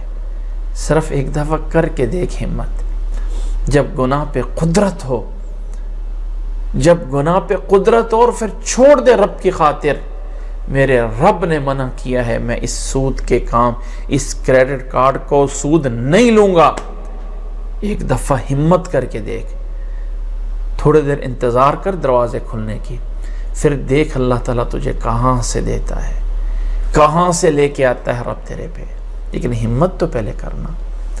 اللہ نے فرمایا واللہ واسع علیم، اللہ تعالیٰ وسعت والا ہے اور اللہ تعالیٰ قدرت والا ہے، واللہ واسع علیم۔ اللہ نے فرمایا انما ولیکم اللہ ورسولہ، وہ لوگو اے ایمان والو، تمہارا دوست اللہ ہے اور اللہ کے رسول ہیں، یہ ہیں جن سے تمہیں ہمدردیاں ہونی چاہیے۔ انما ولیکم اللہ ورسولہ، تمہارے دوست ہیں اللہ اور اس کے رسول ہیں، والذین آمنوا، اور وہ ایمان والے۔ کون ایمان والے تمہارے دوست ہیں؟ کون؟ سارے نہیں، والذین آمنوا الذین یقیمون الصلاۃ، انسان کا وہ دوست بنانے چاہیے جو نمازی ہیں۔ فرمایا تمہارے دوست ہیں اللہ، رسول، والذین آمنوا الذین یقیمون الصلاۃ، وہ ایمان والے جو نماز قائم کرتے ہیں، ویؤتون الزکاۃ، اور زکوٰۃ ادا کرتے ہیں، وہم راکعون، اور وہ رب کے آگے جھکنے والے ہوتے ہیں، رب کے آگے آہوزاری کرنے والے ہوتے ہیں، رب کے آگے جانے والے ہوتے ہیں۔ ان لوگوں سے دوستی کیجئے، ان لوگوں کو اپنا رہبر اور رہنما بنائیے، ان لوگوں کو اپنی مشاورت میں رکھیے۔ مشورے کرنے ہوتے ہیں، کسی دیندار کو تلاش کرے، کسی دیندار کو تلاش کر کے اس سے مشورے کریں تاکہ وہ آپ سے دین کے دائرے میں رہ کر آپ کو مشورہ دے، کیسے اپنے شادی بیاہ کے ایونٹ پورے کرنے ہیں، کیسے فلانے کام کرنے ہیں۔ کوئی کام کرنا ہے تو پہلے قدم پہ سوچیں کیا حلال ہے کیا حرام ہے۔ رازق اللہ ہے اور رزق اللہ نے ان کو بھی دینا ہے، رزق دنیا میں اللہ نے ان کو بھی دینا ہے جو اللہ کے نافرمان ہیں۔ فرعون کو بھی اللہ نے بادشاہت دی تھی، نمرود کو بھی اللہ تعالیٰ نے بادشاہت دی تھی۔ تم جا کے بتوں کے آگے جا کے سجدے میں گر پڑو گے، مل وہاں سے بھی جائے گا، لیکن آخرت برباد ہو جائے گی۔ پتہ چلے گا جب آنکھ کھلے گی، فَسَوْفَ تَرَى إِذَا انْكَشَفَ الْغُبَارُ أَفَرَسٌ تَحْتَ رِجْلِكَ أَمْ حِمَارٌ، پتہ چلے گا جب یہ گرد و غبار چھٹ جائے گا، پھر پتہ چلے گا گدھے پہ سوار تھے یا گھوڑے پہ سوار تھے۔ رب کے سامنے پتہ چلے گا کیا کر کے آئے تھے۔ دنیا میں ہر کوئی فن خواہ بن جائے گا، ہر کوئی بڑھ سکتا ہے فلاں ہے۔ فرمایا ایسے لوگوں سے دوستی کرو، انما ولیکم اللہ ورسولہ، تمہارے دوست ہیں اللہ کے رسول، ایمان والے جو یقیمون الصلاۃ، نماز قائم کرتے ہیں، زکوٰۃ ادا کرتے ہیں، اور وہ رکوع کرنے والے ہوتے ہیں۔ وَمَن يَتَوَلَّ اللَّهَ وَرَسُولَهُ، جو اللہ کو، اللہ کے رسول کو اپنا ولی، اپنا دوست، اپنا حمایتی بناتا ہے، اپنا بنا لیتا ہے، میرا اپنا ہے اللہ، میرا اپنا ہے رسول، اپنا پن ہو کے اس کو دکھاتا ہے۔ والذین آمنوا، اور ایمان والے میرے اپنے ہیں، ایمان والے میرے اپنے ہیں۔ فرمایا ایسے لوگ جب بن جائیں فإن حزب اللہ هم الغالبون، تو پھر یہ اللہ کا گروہ ہے جو غالب ہو کے رہتا ہے۔ اور پھر فرمایا یا ایھا الذین آمنوا لا تتخذوا الذین اتخذوا دینکم ہزوا ولعبا، اب اس کا الٹ تھوڑا بتایا، اے ایمان والو، اے ایمان والو، لا تتخذوا، مت بناؤ ان لوگوں کو جنہوں نے تمہارے دین کا مذاق اڑایا ہے، دین کو کھیل تماشا بنایا ہے۔ اتخذوا دینکم ہزوا ولعبا، کھیل اور تماشا بنا کے ان لوگوں کو نہ بناؤ، آخر میں چل کے بنایا اولیاء۔ فرمایا جن لوگوں نے تمہارے دین کو ہزواً بنایا، مذاق، کن لوگوں میں سے؟ من الذین اوتوا الکتاب، جو کتاب دیے گئے ہیں، یعنی یہود و نصارہ میں سے۔ فرمایا جنہیں کتاب دی گئی ہے تم سے پہلے، من الذین اوتوا الکتاب من قبلکم، والکفار، یا دوسرے کوئی بھی کافر ہیں، ان کو مت بناؤ اولیاء، دوست۔ واتقوا اللہ، اور اللہ تعالیٰ سے ڈر جاؤ، ان کنتم مومنین، اگر تم مومن ہو۔ تو پھر ان کے پیچھے مت لگو۔ ایک بات کو اللہ نے کئی انداز اور اسلوب سے بیان کیا ہے، اور فرمایا کہ یہ وہ لوگ بھی ہیں، ایسے بھی ہیں، وَإِذَا نَادَيْتُمْ إِلَى الصَّلَاةِ اتَّخَذُوهَا هُزُوًا وَلَعِبًا، جب تم نماز کی طرف آواز لگاتے ہو، اتَّخَذُوهَا هُزُوًا وَلَعِبًا، یہ تمہارے اس ندا کو اور آواز کو کھیل تماشا اور مذاق بناتے ہیں۔ ہزوا ولعبا ذالک بانہم قوم لا یعقلون، اور یہ قوم ایسی ہے جو عقل نہیں رکھتی ہے۔ اچھا، مسلمانوں کو نماز کے لیے بلانے کے لیے کیا طریقہ ہوتا ہے، اور وہ کیا ہے؟ اذان، اللہ اکبر اللہ اکبر، پوری اذان دے کے، آواز دے کے نماز کی طرف بلایا جاتا ہے۔ کیا اللہ نے قرآن مجید میں کہیں بھی اذان میں دینے کا حکم دیا ہے؟ میرا سوال ہے ان لوگوں سے جو کہتے ہیں ہم قرآن کو مانتے ہیں، ہم حدیث کو نہیں مانتے ہیں۔ کیا پورے قرآن مجید میں کہیں اللہ تعالیٰ نے اذان دینے کا حکم دیا ہے؟ نہیں دیا۔ اللہ نے نماز قائم کرنے کا حکم دیا ہے، نماز کی تفصیلات تو نبی نے بتائی ہیں۔ اذان دینے کا حکم دیا ہے؟ نہیں دیا۔ اذان تو نبی صلی اللہ علیہ وسلم نے سکھائی ہے، اذان کے کلمات اللہ کے نبی نے سکھائے ہیں۔ اذان میں اللہ اکبر، آگے پھر اشہد ان لا الہ، پھر اشہد ان محمد رسول اللہ، پھر حی علی الصلاۃ، پھر حی علی الفلاح، پھر آگے اللہ اکبر، اور پھر لا الہ۔ یہ سارے کلمات تو حدیث میں سکھائے نا، اللہ نے تو نہیں سکھائے، لیکن اللہ نے اس نبی کے سکھائی ہوئی اذان کی تائید کرتے ہوئے فرمایا وَإِذَا نَادَيْتُمْ إِلَى الصَّلَاةِ، اور جب تم آواز لگاتے ہو نماز کے لیے، تو نماز کے لیے ندا اور نماز کے لیے اذان یا ندا کا ہونا، نماز کے لیے جیسے پہلے مذہبوں میں بوق بجایا جاتا ہے، یا اس میں جو ہے وہ ٹن ٹن کا گرجے کی آواز بجائی جاتی ہے، تو کچھ ایسا بھی تو مسلمانوں میں ہو سکتا تھا، لیکن مسلمانوں میں ندا موجود ہے، یعنی آواز لگانا۔ اب یہ آواز لگانے کا حکم کہیں اللہ نے قرآن مجید میں اور جگہوں پہ تو نہیں نہ دیا ہے، نہیں دیا ہے، نبی نے بتایا ہے۔ تو اللہ تعالیٰ کہہ رہا ہے جب تم نماز کے لیے بلاتے ہو، نبی کے حکم کی اللہ تعالیٰ قرآن مجید میں تائید کر رہا ہے، تو نبی کے دیے ہوئے احکام بھی قرآن کی طرح حجت ہوتے ہیں۔ اگر نبی کا کوئی حکم ہوتا ہی نہ، اس ندا کا ہونا نماز کے لیے حکم رسول ہے، اور حکم رسول کو اللہ تعالیٰ قرآن مجید میں کہہ رہا ہے اذا نادیتم الی الصلاۃ۔ تو جو قرآن حدیث کے حکم کی تائید کر رہی ہے، جبکہ قرآن میں کہیں جگہ پہ الگ سے ندا کرو یہ آرڈر نہیں دیا گیا ہے، تو نبی کا حکم اللہ کے حکم کے تابع ہی ہوتا ہے۔ انسان کوئی کہ کہے کہ میں قرآن کو مانتا ہوں حدیث کو نہیں مانتا ہوں، تو پھر اس کو ان تمام چیزوں کی الگ سے دلیل لے کے آنی پڑے گی۔ اذان کا حکم کہاں اللہ نے دیا ہے؟ نکال کے دکھا قرآن سے۔ اذان کے الفاظ اللہ نے کہاں بتائے ہیں قرآن میں؟ لو نکال کے دکھا۔ جب ان طرح کی چیزوں میں رب کے حکم الگ سے نہیں ملتا ہے اور نبی کا حکم ہی رب کا حکم سمجھا جا رہا ہے، تو جن باتوں میں تم بہانہ بنا کے نبی کی حدیثوں سے جان چھڑانے کے لیے یہ کہہ دیتے ہو جی قرآن میں تو یہ بات آئی نہیں ہے، ہم کیوں مانیں؟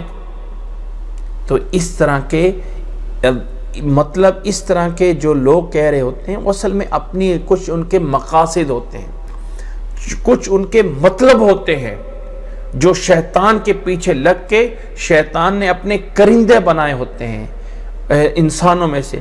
اللہ تعالیٰ سے جب ہم پناہ مانگتے ہیں نا اینڈ پہ، قل اعوذ برب الناس میں کہتے ہیں قل اعوذ برب الناس ملک الناس الہ الناس من شر الوسواس الخناس الذی یوسوس، جو لوگوں کے سینوں میں وسوسے ڈالتا ہے۔ کون سینے میں وسوسے ڈالتا ہے؟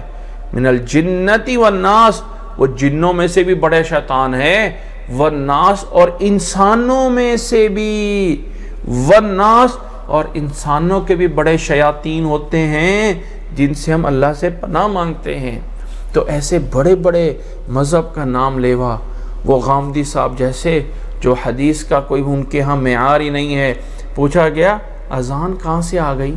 تو کہنے لگے یہ مسلمانوں کی رسم چلتی ہوئی آ رہی ہے، یہ تو پرانی رسم مسلمانوں کی چلتی ہوئی آ رہی ہے، نماز کا طریقہ، یعنی حدیث سے دلیل نہیں لینی، حدیث کو بطور بس سمجھنا ہے کہ یہ مسلمانوں کی متفق علیہ روایات ہیں جو چل رہی ہیں۔ ہاں جو الگ سے کوئی نبی کے حدیث آ جائے وہ ہمارے لیے کوئی بڑی حجت نہیں رکھتی ہے۔ اللہ تعالیٰ معافی دے، بات سمجھنے کی ہے، صرف سمجھانا چاہتا ہوں کہ قرآن اور حدیث حجت ہیں۔ اللہ تعالیٰ نے آگے فرمایا قل یا اہل الکتاب، اے نبی فرما دیجئے، قل، ایک بات یاد رکھیں، بات چل رہی تھی یہود و نصارہ کی، درمیان میں قرآن کوئی ایسی کتاب تو ہے نہیں ہے کہ سمپل دوسروں پہ الزامات لگانے ہیں۔ قرآن مجید کوئی ایسی کتاب تو ہے نہیں ہے کہ الزامی جواب دینے، قرآن مجید ایک ہدایت کی کتاب ہے۔ تو درمیان میں اللہ تعالیٰ نصیحت کرنا چاہیے، ایک بات چلی یہ بتائی، درمیان میں نصیحت کر دی، یہ کرو، یہ نصیحت ہے تمہارے لیے۔ تو اب بات چل رہی تھی یہود و نصارہ کے وہ فیصلوں کی، درمیان میں اللہ نے اپنے محبت کا تذکرہ کر دیا اور کہا غیر مسلموں سے، کافروں سے دوستیاں نہ کرو۔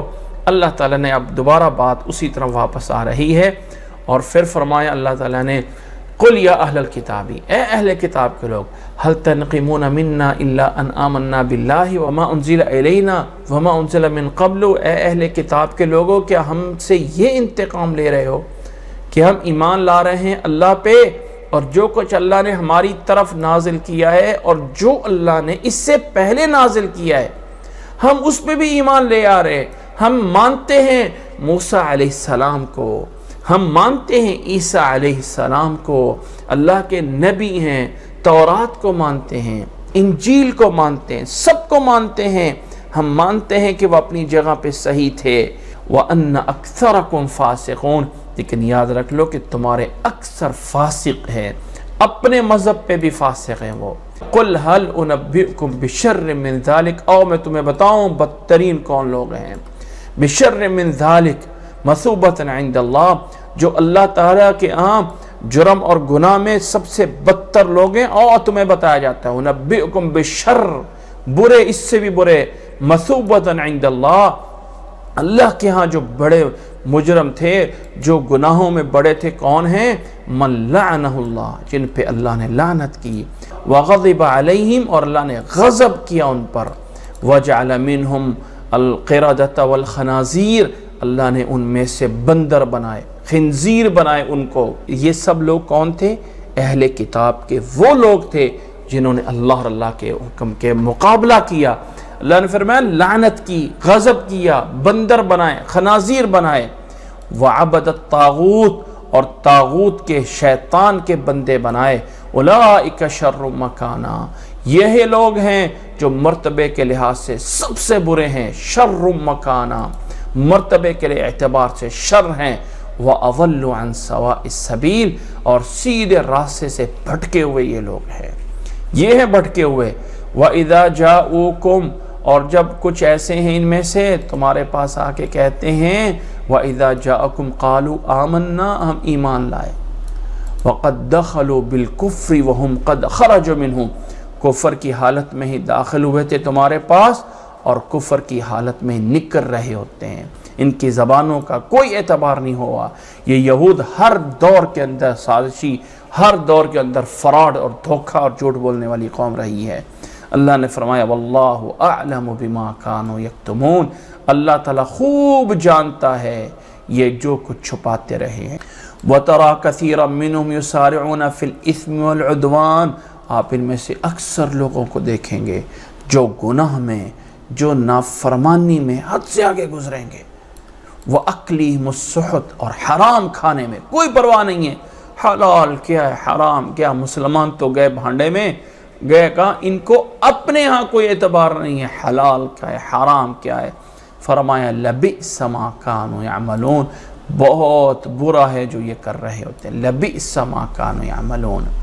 فرمایا لولا ينهاهم الربانیون، وہ ان کے اندر وہ ربانی کہاں گئے، وہ رب والے بننے والے ان کے اندر کہاں گئے، لولا ينهاهم الربانیون والاحبار، اور ان کے وہ علماء کہاں گئے، کیوں نہیں ان کو منع کرتے، عن قولہم الاثم، گناہ کے کام کرنے سے انہیں کیوں نہیں وہ منع کرتے، وَأَكْلِهِمُ السُّحْتَ، اور حرام کھانے سے وہ ان کو کیوں نہیں منع کرتے ہیں، بہت برا ہے جو یہ کرتے ہیں۔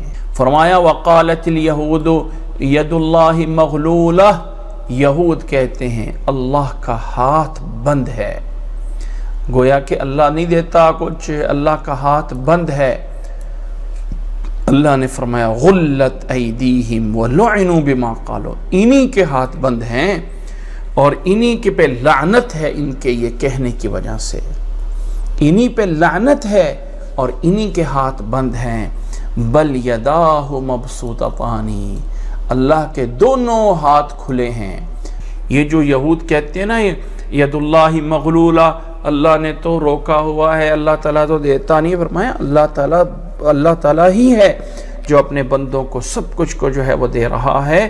اللہ تعالیٰ جو ہے فرمایا ان پہ لعنت ہے ان کے اس کہنے کی وجہ سے۔ وَلَا يَزِيدَنَّ كَثِيرًا مِّنْهُمْ مَا أُنزِلَ إِلَيْكَ مِن رَبِّكَ طُغْيَانًا وَكُفْرًا، فرمایا کہ یہ لوگ ان کے اس طرح کا کہنا انہیں زیادہ کر رہا ہے۔ وَلَا يَزِيدَنَّ كَثِيرًا مِّنْهُمْ مَا أُنزِلَ إِلَيْكَ مِن رَبِّكَ، رب کی طرف سے جو کچھ آپ پہ نازل کیا ہے قرآن، وہ اس کے بدولت یہ لوگ نیکی طرف آنے کے بجائے اپنے کفر اور طغیان میں بڑھ رہے ہیں۔ وَلَيَزِيدَنَّ كَثِيرًا مِّنْهُمْ مَا أُنزِلَ إِلَيْكَ مِن رَبِّكَ طُغْيَانًا وَكُفْرًا، طغیان میں، سرکشی میں، کفر میں بڑھ رہے ہیں بجائے ماننے کے۔ وَأَلْقَيْنَا بَيْنَهُمُ الْعَدَاوَةَ وَالْبَغْضَاءَ إِلَى يَوْمِ الْقِيَامَةِ، ان یہود و نصارہ کے آپس میں بھی ہم نے عداوت اور بغض ڈالا ہے قیامت کے دن تک۔ یہ آپس میں بھی ایک دوسرے کے سکے نہیں ہیں، یہ آپس میں بھی دوسرے کے حمایتی نہیں ہیں، یہ آپس میں بھی ایک دوسرے کے بڑے مخالف ہیں۔ اب چونکہ آپس میں یہ نہ کوئی وہ سچے اپنے دین کے، نہ وہ سچے اپنے دین کے، اس لیے مسلمانوں کے خلاف اتحاد میں لگے ہوئے ہیں۔ آپس میں بھی یہ لوگ ایک دوسرے کے بڑے اندر سے ہیں، ایک دوسرے کے مخالف ہیں۔ فرمایا قیامت کے دن تک ان کے درمیان بغض اور عداوت ڈالی گئی ہے۔ کلما اوقدوا نارا للحرب اطفأها اللہ، جب کبھی بھی یہ لڑائی اور جنگ کے لیے آگ کو بھڑکاتے ہیں، اللہ اس کو بند کر دیتا ہے، اللہ اس کو بجھا دیتا ہے۔ یہ تو بہت بڑی جنگوں کے لیے اپنے حالات بگاڑتے رہتے ہیں، بڑی بڑی جنگوں کے لیے آگ جلاتے رہتے ہیں۔ فرمایا کلما اوقدوا نارا للحرب، جب کبھی بھی یہ جنگ کے لیے حالات سے آگ جلا رہے ہوتے ہیں، اللہ اس کو جو بجھا رہا ہوتا ہے۔ وَيَسْعَوْنَ فِي الْأَرْضِ فَسَادًا، اور زمین میں فساد کرتے ہیں۔ وَاللَّهُ لَا يُحِبُّ الْمُفْسِدِينَ، اللہ تعالیٰ یہ فساد کرنے والوں کو پسند نہیں کرتا ہے۔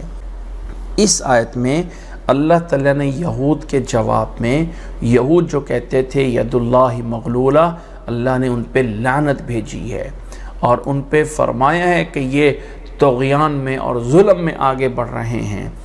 یہاں پہ ایک بات سن لیجیے، یہ اللہ تعالیٰ نے ضمناً بتایا ہے، لیکن یاد رکھ لیں کہ جو توحید ہے نا اللہ تعالیٰ کے بارے میں، اس توحید میں سے ایک توحید کی خاص کیٹیگری ہے، خاص قسم ہے، جس کو بولا جاتا ہے توحید اسماء و صفات، کہ اللہ تعالیٰ کے اسماء و صفات کی توحید۔ اور اللہ تعالیٰ کے اسماء و صفات کی توحید کا معنی یہ ہے کہ اللہ کی جتنے بھی اللہ کے نام ہیں یا جتنی بھی اللہ تعالیٰ کی صفات ہیں، ہم ان تمام صفات کو اللہ کے لیے مانتے ہیں، اور ان تمام صفات کو اس انداز سے مانتے ہیں کہ کسی صفت کے بارے میں کوئی قیاس، کوئی تشبیہ، کوئی تعویل یہ نہیں کریں گے۔ یعنی اللہ کے دو ہاتھ ہیں مانیں گے، لیکن اللہ کا ہاتھ ہماری طرح کا ہے نہیں، اللہ کا ہاتھ ہمارے مشابہ ہے نہیں، اللہ کا ہاتھ اسی طرح کا کوئی کیفیت ہوگی نہیں، کوئی مثال نہیں دے سکتے، بلکہ جیسے اللہ کی ذات اللہ کی شان کے لائق ہے، ایسے ہی اللہ کے ہاتھ ہیں، انکار بھی نہیں کرنا ہے۔ کچھ لوگوں نے انکار کر کے بھی گناہ کر دیا، وہ بھائی ہم اللہ کے لیے ہاتھ مان لیں گے تو یہ تو اللہ کے ساتھ تشبیہ ہو جائے گی، اور اللہ کے ساتھ تشبیہ جائز نہیں ہے، لہٰذا ہم اس صفت کو مانتی نہیں ہیں۔ تو پھر بھائی اس آیت کا کیا کریں گے؟ بل یداہ مبسوطتان، کہتے ہیں یہ متشابہات ہیں، ان کا ہم اصلی معنی جانتے نہیں ہیں۔ یہ کیا ہے؟ متشابہات ہیں، اس کا اصلی معنی کیا اللہ، کیونکہ اللہ تعالیٰ کا ہاتھ تو ہم کہہ ہی نہیں سکتے، لہذا کہہ ہی نہیں سکتے، تو یہ آیت متشابہات میں سے ہیں۔ اس طرح کے الفاظ بس پڑھنا ہے، جیسے ہم الف لام میم پڑھتے ہیں، معنی کیا اللہ اعلم۔ ایسا نہیں کرنا، ایسا جائز نہیں ہے۔ ایسا امت کے اندر گروہ موجود ہے، یہ بات کہنے والے گروہ موجود ہیں، صرف اس بات میں اتنا غلو کر دیا کہ لیس کمثلہ شیء، قرآن مجید میں اللہ نے فرمایا اللہ کی طرح کوئی چیز نہیں ہے، اس میں اتنا غلو کر لیا کہ اس طرح کی آیات کا انکار کر دیا۔ تو ان آیات کو متشابہات میں لے کے چلے گئے کہ اللہ تعالیٰ کی صفات کی آیات ساری متشابہ ہیں، ہم سمجھ نہیں سکتے۔ ایسا نہیں ہے، ہم ایمان لائیں گے تو قرآن کا تقاضا یہ ہے، سمجھ آ رہا ہے، اللہ نے فہم و فراست اس لیے دی ہے کہ بل یداہ مبسوطتان کا معنی اللہ کے دونوں ہاتھ کھلے ہوئے ہیں۔ اب کیفیت کیا ہے، انداز کیا ہے، اس کی شکل و صورت کیا ہے، یہ اللہ کی شان کے لائق ہے، وہ اللہ کی سپرد کریں گے۔ اپنے ہاتھوں پہ قیاس نہیں کر سکتے، اپنے ہاتھوں کی طرح نہیں کہہ سکتے، جیسے اللہ کی ذات اللہ کی شان کے لائق ہے، ایسی اللہ کی صفات اللہ کی شان کے لائق ہے۔ یہ ہے توحید، جس توحید کے پورا کیے بغیر انسان کا ایمان پورا نہیں ہوتا ہے۔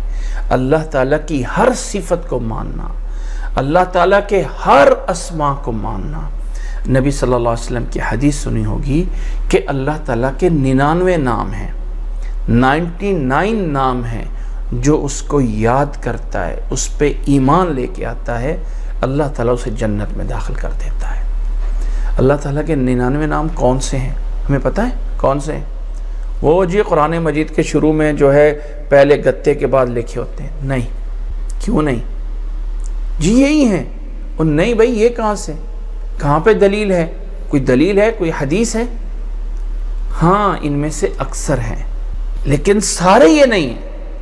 انشاءاللہ تعالی اس موضوع پہ سورۃ بنی اسرائیل کے اندر جب آیت آئے گی وَلِلَّهِ الْأَسْمَاءُ الْحُسْنَى کہ اللہ تعالیٰ کے نام اسماء حسنہ ہیں، فَادْعُوهُ بِهَا ان کے ذریعے دعا کرو، تو یہ بحث ہماری وہاں جا کے آئے گی۔ یہاں پہ صرف بتانا مقصد یہ ہے کہ اللہ تعالیٰ کے ناموں کو ماننا، ایمان لے کے آنا، اور اللہ تعالیٰ کی ان صفات کو ماننا، اور اللہ تعالیٰ کی صفات کو بغیر تشبیہ، بغیر کیفیت بیان کیے ہوئے، بغیر کوئی مثال دیے ہوئے ایمان لانا ہے۔ یہ ایمان کا حصہ لازم ہے، اور اسی کو بولا جاتا ہے توحید اسماء و صفات۔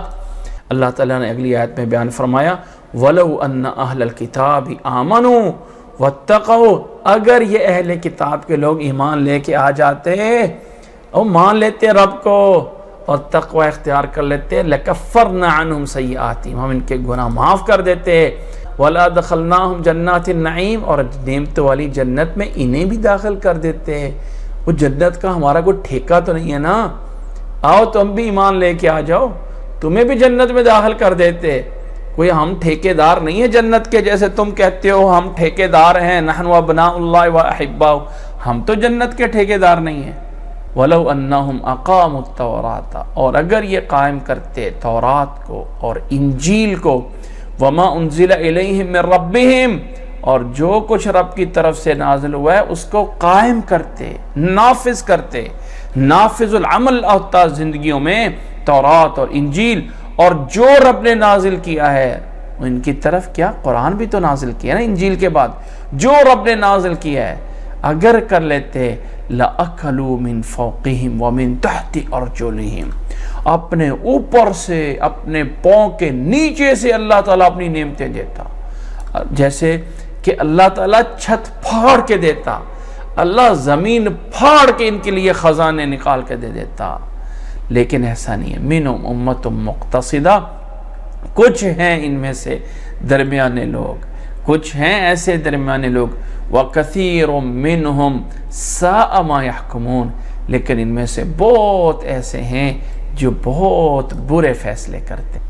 آگے اللہ نے فرمایا یا ایھا الرسول بلغ ما انزل الیک من ربک، یہ سب کچھ آپ کو بتایا جا رہا ہے، پیچھے والی تمام چیزیں ان لوگوں کے بارے میں، تو آپ لوگوں سے نہ ڈریں، کہہ دیں ان یہودیوں کو تم ایسے ہو، بلغ ما انزل الیک من ربک وَإِن لَّمْ تَفْعَلْ اگر آپ نے بیان نہ کیا تو فَمَا بَلَّغْتَ رِسَالَتَهُ آپ سمجھیں کہ آپ نے دین کو ہی گویا کہ آگے نہیں پہنچایا ہے، آپ نے رسالت جو آپ کو دیا گیا وہی آپ نے نہیں دیا ہے۔ واللہ یعصمک من الناس اللہ آپ کی حفاظت کرے گا، یہ آپ کو نقصان نہیں کر سکتے ہیں۔ ان اللہ لا یہدی القوم الکافرین اللہ تعالیٰ کافر قوم کو کبھی ہدایت نہیں دیتا ہے۔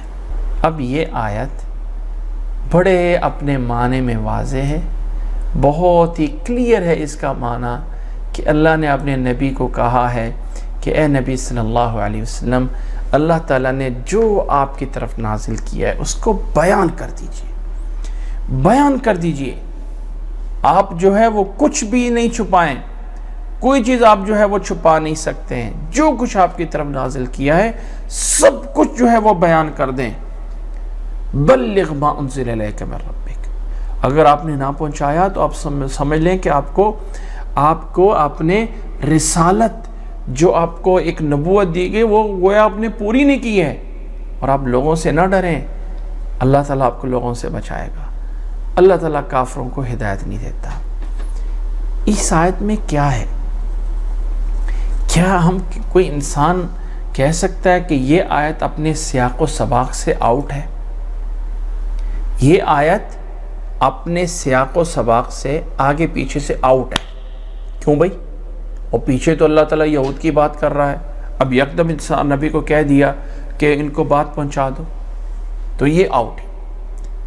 لہٰذا یہ آیت یہاں پہ نہیں ہونی چاہیے۔ یہ کہاں پہ ہونی چاہیے؟ یہ قرآن میں ایک اور جگہ پہ تھی، لیکن صحابہ نے قرآن مجید کو جب لکھا انہوں نے اس میں دیانت نہیں کی، انہوں نے زیادتی کی اور اس آیت کو یہاں پہ لکھ دیا۔ کیوں؟ اس لیے کہ اس آیت کا معنی یہ تھا کہ اے نبی، جو اللہ نے آپ کو علی کی ولی ہونے کا آپ کو بتایا نا، ولایت علی، آپ وہ لوگوں کے اندر اعلان کر کے بتائیں۔ آپ وہ لوگوں کے اندر، اگر آپ نے ولایت علی کا بیان نہ کیا تو گویا کہ آپ کی ساری رسالت ہی ضائع ہے۔ اور آپ نعوذ باللہ یہ ابو بکر، عمر، عثمان سے نہ ڈریں، ان کافروں سے ہم آپ کو بچائیں گے۔ اللہ کافروں کو ہدایت نہیں دیتا، نعوذ باللہ من ذالک۔ اس طرح بیان کر کے اس آیت کو کہا جاتا ہے، جبکہ ایسا نہیں ہے۔ یہ آیت یہود کے بعد اس لیے آ گئی ہے کہ پیچھے فرمایا ان کے بات کرنے میں آپ گھبرائیں نہیں، اے نبی پہنچا دے اللہ کے حکم کو، آرڈر کو۔ ظاہر ہے پہنچانے کا وہی حکم دیا جاتا ہے نا جہاں مخالف کی بات آ رہی ہو، تو مخالفین کے درمیان میں ہی کہا جاتا ہے نا مت ڈرو ان سے، ان کو بتا دو۔ یہ آیت یہیں پہ نازل ہے۔ قرآن مجید کے الفاظ کی ذمہ داری اللہ نے لی ہے۔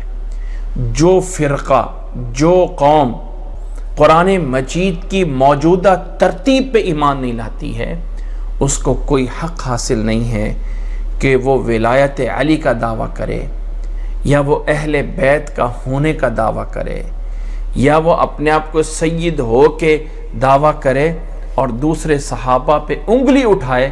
اس کا کوئی حق نہیں ہے جو قرآن مجید کی آیات کی ترتیب پہ ایمان نہیں لاتے ہیں۔ کہتے ہیں یہ آیت اس بارے میں نہیں ہے، یہ آیت اصل میں ہے ولایت علی۔ ولایت کیا ہے جی؟ اچھا جی، ایک مرتبہ نبوت ہوتا ہے، ایک مرتبہ جیسے رسالت ہوتا ہے، اسی طرح ایک مرتبہ ہے جس کا نام ولایت ہوتا ہے۔ اچھا جی، یہ ولایت کیا مرتبہ ہے؟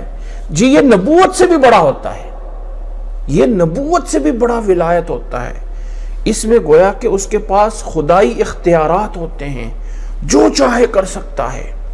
اور یہ ولی اختیارات، یہ جو ہے اس کے پہلے امام علی تھے، دوسرے امام حسین تھے، اور یہ آگے پھر اس طرح کر کے 12 امام ہیں، اور 12ویں امام غار میں اس وقت سے چھپے ہوئے ہیں، اور انہوں نے ایک وقت آنا ہے کہ غار سے نکلنا ہے۔ وہ ان کے پاس فل آرڈر اختیار ہوتا ہے، کن فیکون کا بھی آرڈر ہوتا ہے ان کے پاس۔ یہ ہے ولایت کا معنی، نعوذ باللہ من ذالک۔ اللہ تعالیٰ اس کفر سے نقل کفر، کفر نباشد، کفر کو نقل کرنا کفر نہیں ہوتا ہے۔ سمجھا رہا ہوں کہ ہم مسلمانوں کو ایسے گمراہ کیا جاتا ہے۔ ان باتوں میں سن کے بہت زیادہ سادہ عقیدہ کے لوگ یہی باتیں سن کے پیچھے لگے ہوتے ہیں۔ اور بھائی اس آیت میں ولایت علی سے کوئی تعلق نہیں ہے، من گھڑت باتیں جمع کر کے لے کے آتے۔ حجۃ الوداع کے موقع کے بعد نبی صلی اللہ علیہ وسلم واپس آئے، اور اللہ تعالیٰ نے غدیر خم ایک جگہ ہے مدینہ سے باہر، وہاں پہ اس آیت کو نازل کیا تھا، اور اس موقع پہ اللہ نے کہا تھا نبی مت ڈرو ان لوگوں سے، آؤ علی کی خلافت کا اور علی کی ولایت کا اعلان کر دو۔ نبی اسلام خیمے سے نکلے، آپ کے پاؤں جو ہے وہ کانپ رہے تھے، بڑی مشکل سے جا کے ڈرتے ڈرتے جو ہے وہ اس پہاڑی کے اوپر جا کے ڈرتے ڈرتے علی کی ولایت کا اعلان کیا، کہیں لوگ اللہ کے نبی صلی اللہ علیہ وسلم کو چھوڑ کے نہ چلے جائیں، نعوذ باللہ من ذالک۔ یہ ہے ان کتابوں کی روایات جن روایات سے مسلمانوں کو گمراہ کر کے ایک باقاعدہ اہل بیت کے نام پہ اور علی کا نام لے کے فرقہ بنایا گیا ہے۔ اس فرقے کے چند ایک باتیں نوٹ کیجئے اہل تشیع، کہ ایک سائیڈ پہ اتنا بڑا مرتبہ ولایت علی ہے، اتنا بڑا مرتبہ حضرت حسین رضی اللہ تعالیٰ عنہ کا ہے، اتنا بڑا مقام ہے کہ خیبر کا اتنا بڑا دروازہ تھا، اتنا میلوں لمبا تھا، اس کو ایک ہاتھ میں اٹھا کے یوں کر دیا۔ اتنا بڑی طاقت، اتنا بڑا پاور کہ جیسے کن کہہ دیں تو سب کچھ ہو جائے گا۔ بلکہ اس سے بڑھ کے آگے مشکل کشا، جو زمین پہ علی ہے وہ آسمان پہ علی ہے، وہی وہو العلی العظیم، جیسے اللہ کی ذات ہے۔ تو زمین والا علی اور آسمان والا علی ایک ہی ہے۔ اس طرح کی باتیں کرنے والے اتنا مقام دینے کے بعد پھر کہتے ہیں حضرت علی اپنی خلافت لینے میں مجبور تھے، مظلوم تھے۔ وہ ساری اتنے سال، ابو بکر کی خلافت 2 سال، عمر کی خلافت جو ہے وہ 10 سال، عثمان کی خلافت 12 سال، اتنے سال تک وہ مجبور رہے، اپنی خلافت نہیں لے سکے تھے، وہ مجبور تھے، مظلوم تھے۔ اور پھر حضرت حسین بڑے مظلوم، بھائی ان کی شہادت بہت بڑا ظلم ہے، اس میں کوئی شک نہیں، لیکن جس انداز میں یہ فرقہ بنایا گیا اور محرم کے مہینے میں آ کے مسلمانوں کا پورا میڈیا اس پہ لگا ہوتا ہے، مسلمانوں کی پوری حکومت ان کی سپورٹ میں پوری لگی ہوتی ہے، نعوذ باللہ من ذالک، کیا دین یہی رہ گیا ہے؟ کیا دین اسی کا نام باقی رہ گیا ہے؟ اللہ کے لیے باتوں کو سمجھنے کی کوشش کریں۔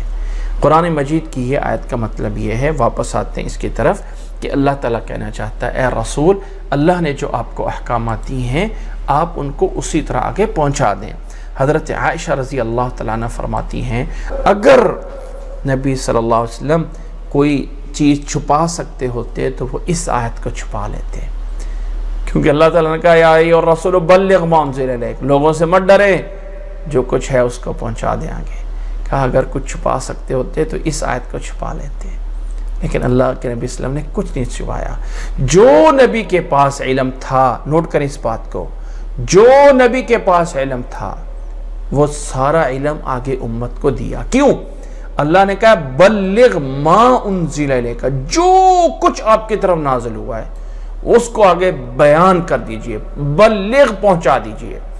اب یہ کہنا کہ اگر کچھ ایسا ایک نبی کے پاس کچھ مخصوص علم تھا، وہ علم مخصوص جو علم تھا وہ اللہ نے آپ کو علم الغیب عطا فرمایا تھا۔ آپ کان وما یکون سارا علم رکھتے تھے، سارا علم رکھتے تھے، سب علم تھا نبی صلی اللہ علیہ وسلم کو، اور وہ اللہ نے آپ کو دیا ہوا تھا۔ تو اللہ نے تو یہاں کہا ہے بلغ ما انزل الیک، جو کچھ آگے بتا دیجیے۔ تو اب وہ یا تو کو آیت غلط ہے، اور اگر وہ کہتے ہیں اچھا جی علم غیب نبی کے پاس جو تھا، وہ اصل نبی کے پاس علم غیب عطائی تھا۔ عطائی کیا ہے جی؟ اللہ نے دیا ہوا تھا۔ نبی کے پاس علم غیب تھا لیکن عطائی تھا، وہ اللہ نے دیا ہوا تھا۔ جی بھئی اللہ نے تو کہا ہے بلغ ما انزل الیک، جو آپ کو طرف دیا وہ آگے پہنچاؤ، تو پھر اللہ نے آگے امت کو وہ علم دے دیا تو پھر ساری امت ہی عالم الغیب ہو گئی۔ ایسا نہیں، جو اللہ نے اپنے نبی کو بتایا وہ علم ہے، اور جو اللہ نے اپنے نبی کو نہیں بتایا وہ نبی کو نہیں پتا، وہ نبی کو نہیں پتا۔ نبی صلی اللہ علیہ وسلم نے 70 قراء کو بھیجا، 70 قاری تھے قرآن مجید کے پڑھنے والے لوگ نبی صلی اللہ علیہ وسلم کے پاس آئے کہ ہمارے علاقے میں لوگ مسلمان ہو گئے، آپ اپنے کچھ صحابہ کو دیں تاکہ وہاں جا کے تبلیغ کریں، ان کے اندر رہیں اور وہ بھی دین سیکھ لیں گے۔ اللہ کے نبی صلی اللہ علیہ وسلم نے ظاہر پہ اعتماد کیا اور اپنے 70 صحابہ دیے، جاؤ۔ یہ لوگ ان صحابہ کو لے کے گئے اور دور جا کے دھوکے سے قتل کر دیا۔ نبی صلی اللہ علیہ وسلم پورا 1 مہینہ ان قاتلوں کے خلاف نماز میں بد دعا کرتے رہے، نماز میں بد دعا۔ نعوذ باللہ اگر نبی کو سب کچھ ہی پتا تھا تو اس کا مطلب نبی صلی اللہ علیہ وسلم نے جان بوجھ کے بھیجا تھا۔ آپ کو تو پتا تھا نا، جان بوجھ کے ہم نے بھیج دیا تھا۔ اس طرح کے ہزاروں واقعات جو ذرا پیچھے تاریخ میں ذرا ایک بات کو سمجھانے کے لیے قرآن مجید میں یعقوب علیہ السلام کا بیٹا یوسف علیہ السلام کنویں میں پڑا ہوا ہے، تو اللہ نے نہیں بتایا، اللہ نے نہیں بتایا کہ بیٹا وہ کنویں میں پڑا ہے وہاں سے نکلوا لو، یہ جا کے کنویں میں پھینک کے آ گئے بھائی، وہاں نہیں بتایا۔ بھائیوں نے آ کے کہا بھیڑیے نے کھا لیا ہے، بھیڑیے نے کھا لیا ہے۔ کہا چلو یہ بات تو نہیں مانی جاتی، بھیڑیے نے کھایا لیکن کچھ اور کیا تم نے، کیا کیا؟ اللہ نے نہیں بتایا، اللہ نے نہیں بتایا۔ جب امیر مصر کے اندر جو ہے حضرت یوسف علیہ السلام بن گئے اور وہاں بھائیوں نے پہچان لیا، انت یوسف، تو وہ یوسف؟ ہاں میں وہ یوسف ہوں، پہچان ہو گئی۔ اب کہا بلاؤ ماں باپ میرے والد کو سب کو ادھر، اور یوسف علیہ السلام کی قمیص قاصد لے کے مصر سے چلا ہے، فلسطین کانان میں آ رہا ہے۔ ادھر یعقوب علیہ السلام کو اللہ نے بتا دیا، کہا انی لاجد ریح یوسف، آج تو میں یوسف کی خوشبو پا رہا ہوں۔ لوگوں نے کہا یعقوب کیا کہہ رہے ہو تم، پرانی بات تو ابھی بھول جاؤ، کہا میں یوسف کی خوشبو پا رہا ہوں، مجھے آ رہی یوسف کی خوشبو، ابھی آ رہا ہے یوسف علیہ السلام۔ پاس پڑے کنویں میں نہیں بتایا، ہزاروں میل بعد کعنان سے جب قمیص لے کے چلے تو اللہ نے بتا دیا۔ جو علم اللہ نے دیا وہ پتہ ہے انبیاء کو، اور جو نہیں دیا وہ اللہ کو پتہ ہے۔ عالم الغیب اللہ ہے۔ قرآن مجید کی کتنی آیات میں اللہ تعالیٰ نے فرمایا ہے عالم الغیب، قل لا يعلم من في السماوات والارض الغیب الا اللہ، فرما دیجئے زمین و آسمان کی غیب اللہ کے علاوہ کوئی نہیں جانتا ہے، کوئی نہیں جانتا۔ اتنی دفعہ بتا دیا، لیکن آج کل کے لوگوں کو یہ بات سمجھ نہیں آتی۔ اللہ تعالیٰ نے جو کچھ نبی کی طرف دیا تھا وہ اللہ کے نبی نے آگے امت کو پہنچا دیا۔ بلغ ما انزل الیک من ربک، پہنچا دیجئے جو کچھ آپ کی طرف نازل ہوا ہے۔ وَإِن لَمْ تَفْعَلْ، اگر نہ کیا تو آپ نے گویا کہ اپنی رسالت کو پہنچایا ہی نہیں ہے۔ نبی صلی اللہ علیہ وسلم جب حج کے موقع پہ تھے، یہ صحابہ ایمان لانے والے تقریباً 1,24,000 کے قریب سامنے موجود تھے۔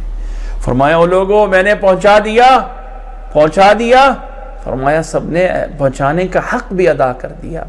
نبی صلی اللہ علیہ وسلم نے آسمان کی طرف اشارہ کر کے کہا تھا اللہم اشہد، اللہم اشہد، اے اللہ تو گواہ رہے میں نے تیرا پیغام ان لوگوں تک پہنچا دیا ہے۔ آگے اللہ نے فرمایا واللہ یعصمک من الناس، اللہ آپ کے لوگوں کی حفاظت کرے گا۔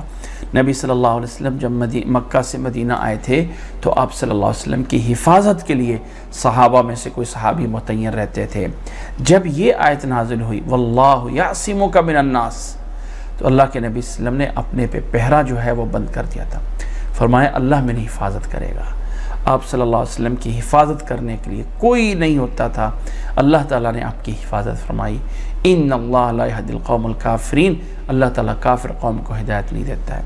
آگے فرمایا قل یا اہل الکتاب لستم علی شیء حتی تقیموا التوراۃ والانجیل، فرمایا اے اہل کتاب کے لوگوں تم کچھ نہیں ہو، تمہاری کوئی حیثیت نہیں ہے اللہ کے ہاں جب تک کہ تورات اور انجیل کو قائم نہ کرو، اور جو کچھ نازل کیا ہے وما انزل الیکم من ربکم، جب تک جو کچھ رب کی طرف سے نازل کیا اس کو نہ مانو تو لستم علی شیء وَلَيَزِيدَنَّ كَثِيرًا مِّنْهُمْ مَا أُنزِلَ إِلَيْكَ مِن رَبِّكَ طُغْيَانًا وَكُفْرًا، اور ان میں سے بہت سے لوگوں کو جو کچھ آپ کی طرف نازل کیا گیا ہے وہ ان کو طغیان اور کفر میں، سرکشی اور کفر میں بڑھا رہا ہوتا ہے۔ فَلَا تَأْسَ عَلَى الْقَوْمِ الْكَافِرِينَ، بس آپ اس کافر قوم پہ کوئی افسوس نہ کریں۔ فَلَا تَأْسَ عَلَى الْقَوْمِ الْكَافِرِينَ، آپ ان پہ غمگین نہ ہوں، غم نہ کھائیں، ان پہ فکر نہ کریں۔ آگے اللہ نے فرمایا ان الذین آمنوا والذین ہادوا، جو لوگ یہودی ہوئے، والصابئون، اور بے دین ہونے والے، نصارا عیسائی ہونے والے، اتنے جو بھی ہیں، من الذین ان میں سے جو بھی ایمان لایا اللہ پہ، آخرت کے دن پہ ایمان لے آیا اور نیک اعمال کیے، یعنی پیچھے جو بھی ہے عیسائی ہیں، یہود ہیں، نصارہ ہیں، ان میں سے جو لوگ بھی اپنے اپنے وقت میں اللہ پہ ایمان لائے، آخرت کے دن پہ ایمان لے آئے، نیک اعمال کرتے رہے، تو فلا خوف علیہم ولا هم يحزنون، ان پہ کوئی غم اور کوئی خوف نہیں ہوگا۔ لقد اخذنا میثاق بنی اسرائیل وارسلنا الیہم رسلا، ہم نے تحقیق بنی اسرائیل سے پختہ عہد و پیمان لیے اور ان کی طرف اپنے رسول بھی بھیجے۔ کلما جاءہم رسول بما لا تہوی انفسہم، جب کبھی ان کے پاس رسول آتے ایسا کچھ لے کے آتے جس کی وہ خواہش نہیں رکھتے تھے، جس کو وہ چاہتے نہیں ہوتے تھے، ایسے احکامات لے کے آتے، فریقاً کذبوا و فریقاً یقتلون، ایک گروہ کو وہ جھٹلاتے رہے اور ایک گروہ کو وہ قتل کرتے رہے، بجائے ایمان لانے کے وہ اس طرح کر کے جو ہے وہ قتل دے۔ وَحَسِبُوا أَلَّا تَكُونَ فِتْنَةً، اور یہ سمجھ بیٹھے تھے کہ ہمیں کوئی پکڑ نہیں ہونی ہے، یہ سمجھتے تھے کہ ہمارے اوپر کوئی پکڑ نہیں ہے، کوئی عذاب نہیں ہے۔ فعمو وصمو، انہیں اندھا کر دیا گیا ہے، بہرا کر دیا گیا ہے. ثم تاب اللہ علیہم ثم عمو وصمو، اللہ نے کتنی بار انہیں معاف کیا، اس کے بعد پھر یہ اندھے اور بہرے ہو گئے. کثیر منہم واللہ بصیر بما یعملون، اللہ تعالیٰ دیکھ رہا ہے یہ جو کچھ کر رہے ہیں، اللہ تعالیٰ سے کوئی چیز پوشیدہ نہیں ہے. لقد کفر الذین قالوا ان اللہ هو المسیح ابن مریم، تحقیق کفر کیا ان لوگوں نے، کافر بنے وہ لوگ جنہوں نے کہا ان اللہ هو المسیح ابن مریم، جنہوں نے کہا اللہ ہی ہے، اللہ وہی ہے جو مسیح ابن مریم ہے. جنہوں نے مسیح ابن مریم عیسیٰ علیہ السلام کو اللہ کہہ دیا، انہوں نے کفر کیا. وقال المسیح ابن مریم، اور مسیح ابن مریم نے حالانکہ یہ کہا تھا اعبدوا اللہ ربی و ربکم، اس نے یہ کہا تھا عبادت کرو اس اللہ کی جو میرا اور تمہارا رب ہے. عیسیٰ علیہ السلام نے یہ نہیں کہا تھا کہ میں اللہ ہوں، میں اللہ کا بیٹا ہوں، یہ نہیں کہا تھا. اس نے تو یہ کہا تھا وقال المسیح یا بنی اسرائیل اعبدوا اللہ ربی و ربکم انہو من یشرک باللہ فقد حرم اللہ علیہ الجنہ، جو اللہ کے ساتھ شرک کرتا ہے اللہ نے اس پہ جنت حرام کر دی ہوئی ہے. ومأواہ النار وما للظالمین من انصار، اور ظالموں کا کوئی مددگار نہیں ہوتا ہے.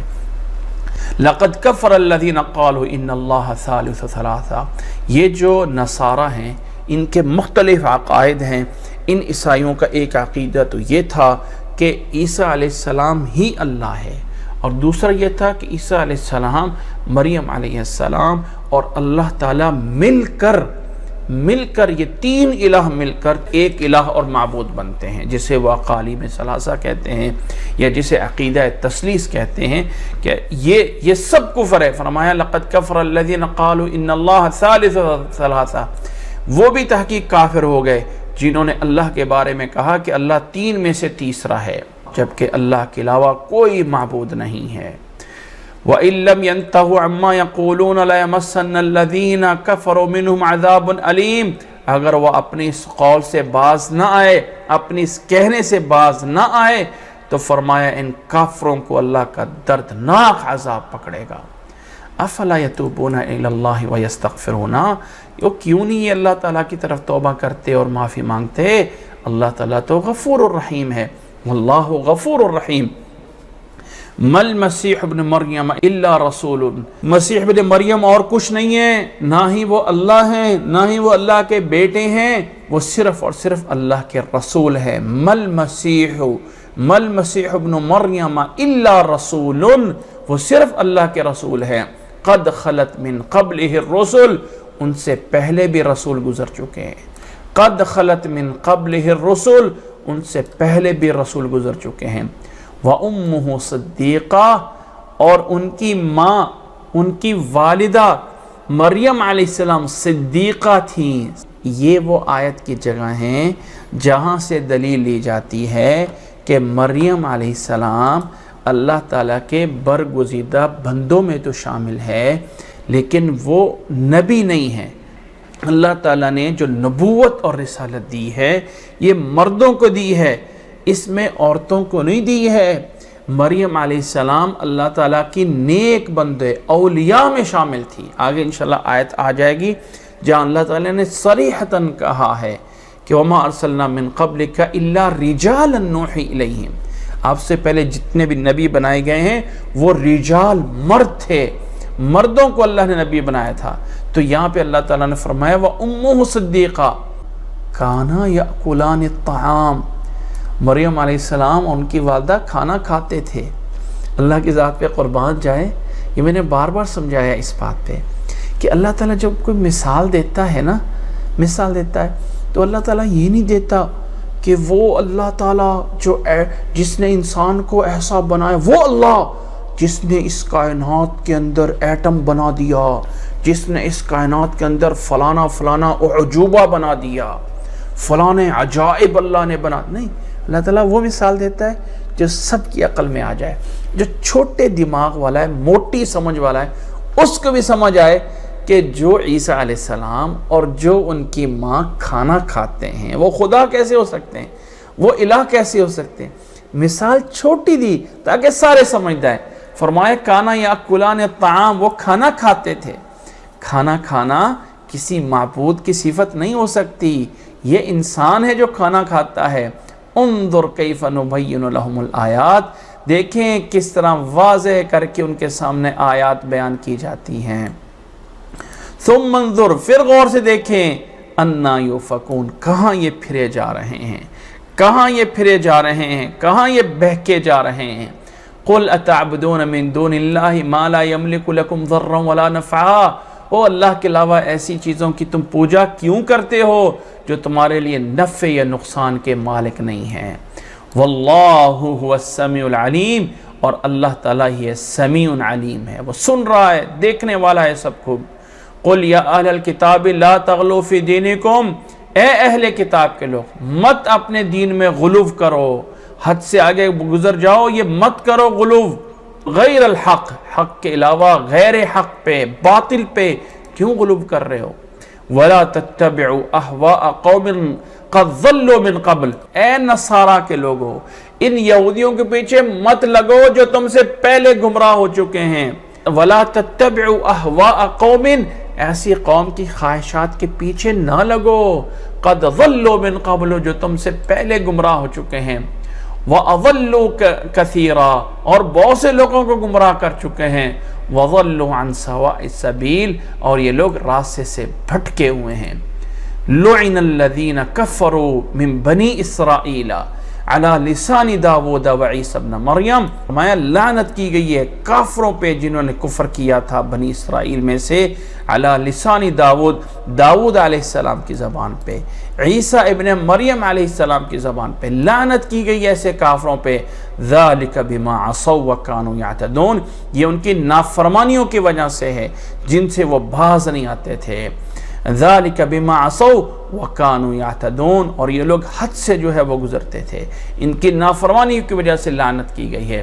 كَانُوا لَا يَتَنَاهُونَ عَنْ مُنْكَرٍ، یہ منکرات سے، گناہوں سے، گندگوں سے باز نہیں آتے تھے، نہیں باز آتے تھے۔ كَانُوا لَا يَتَنَاهُونَ عَنْ مُنْكَرٍ فَعَلُوهُ، جن گناہوں کو کر رہے ہوتے تھے ان سے باز نہیں آتے ہیں۔ لَبِئْسَ مَا كَانُوا يَفْعَلُونَ، بہت برے کام ہیں جو یہ کرتے ہیں، بہت برے کام ہیں کرتے ہیں۔ اور اے مسلمانوں، فرمایا تَرَى كَثِيرًا مِّنْهُمْ يَتَوَلَّوْنَ الَّذِينَ كَفَرُوا، بہت سے لوگوں کو آپ دیکھیں گے کہ وہ ان کافروں کے ساتھ دوستیاں لگا کے بیٹھے ہوئے ہیں۔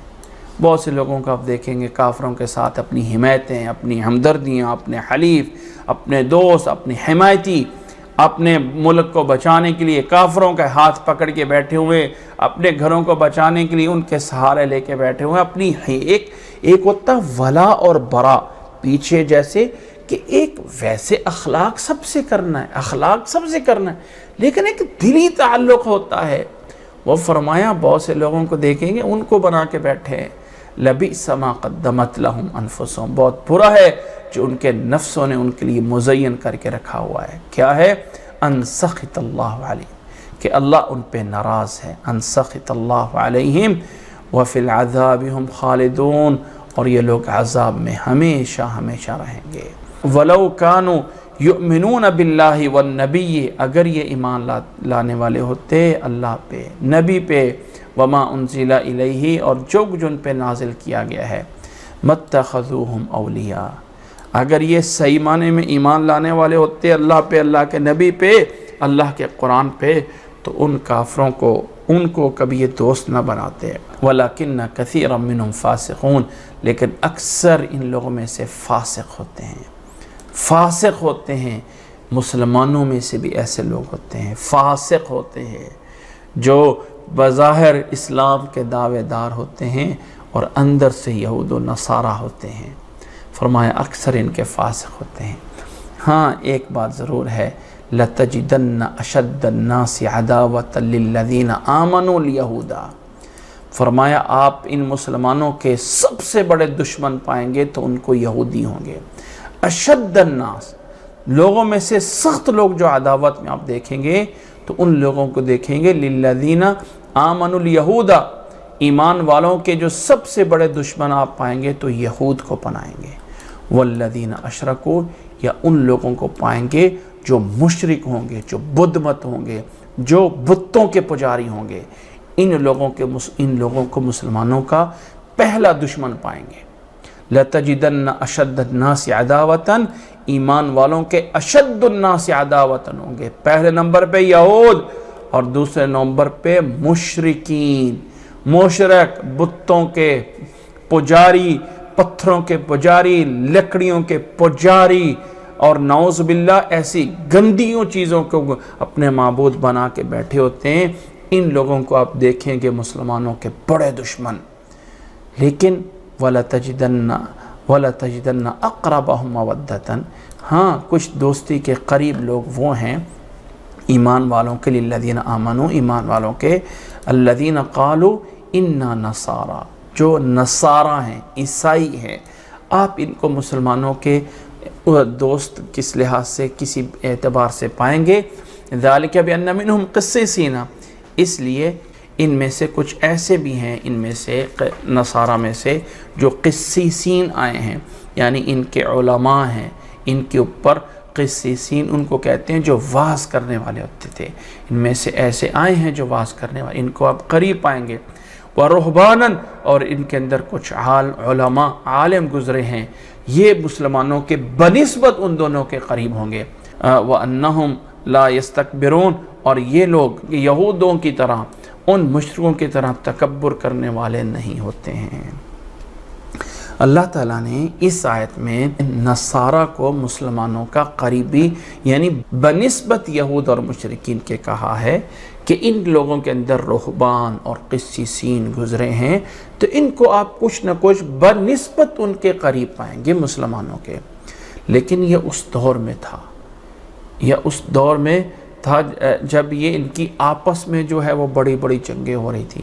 اب چونکہ مسلمان ہیں تو اب یہود و نصارہ، اب بتوں کے پجاری سب آپس میں متحد ہیں کہ کسی طرح مسلمانوں کو جو ہے وہ نعوذ باللہ ختم کیا جائے، اور مسلمانوں کو ختم کرنے کے بعد پھر جو ہے یہ آپس میں بھی لڑ پڑیں گے، آپس میں بھی ان کے اپنے اپنے مفادات ہیں، اپنے مفادات، ان کے آپس میں بھی دشمنیاں ہیں، لیکن چونکہ اب بظاہر ان کے ہاں بڑا دشمن سامنے مسلمان ہیں، اس لیے اس کے اوپر جو ہے متفق ہوئے ہیں مسلمانوں کے ممالک میں یہ کیا جائے، مسلمانوں کو یہ کیا جائے۔ بہت سی تحریکیں اس بات پہ جو ہے وہ چلی ہوئی ہیں، لیکن اگر کہیں کوئی موازنہ کرنا پڑ جائے تو ایک مسلمان ہونے کے لیے انسان کو سمجھنا چاہیے کہ پہلا دشمن میرا یہود ہے، دوسرا میرا مشرک ہیں، اور تیسرا میرے لیے جو ہے وہ نصارہ ہیں۔ یہ ترتیب اللہ تعالیٰ نے اس انداز سے بتائی ہے، اور انہی آیات پہ آج اکتفا کرتے ہیں۔ اس کے بعد جو انشاءاللہ 7واں سپارہ شروع ہوگا تو انشاءاللہ ہم اس کو آئندہ کلاس میں پڑھیں گے۔ اللہ سے دعا ہے کہ اللہ ہمیں سمجھنے کی اور اللہ ہمیں عمل کرنے کی توفیق عطا فرمائے۔ جزاکم اللہ احسن الجزاء، وآخر دعوانا ان الحمد للہ رب العالمین۔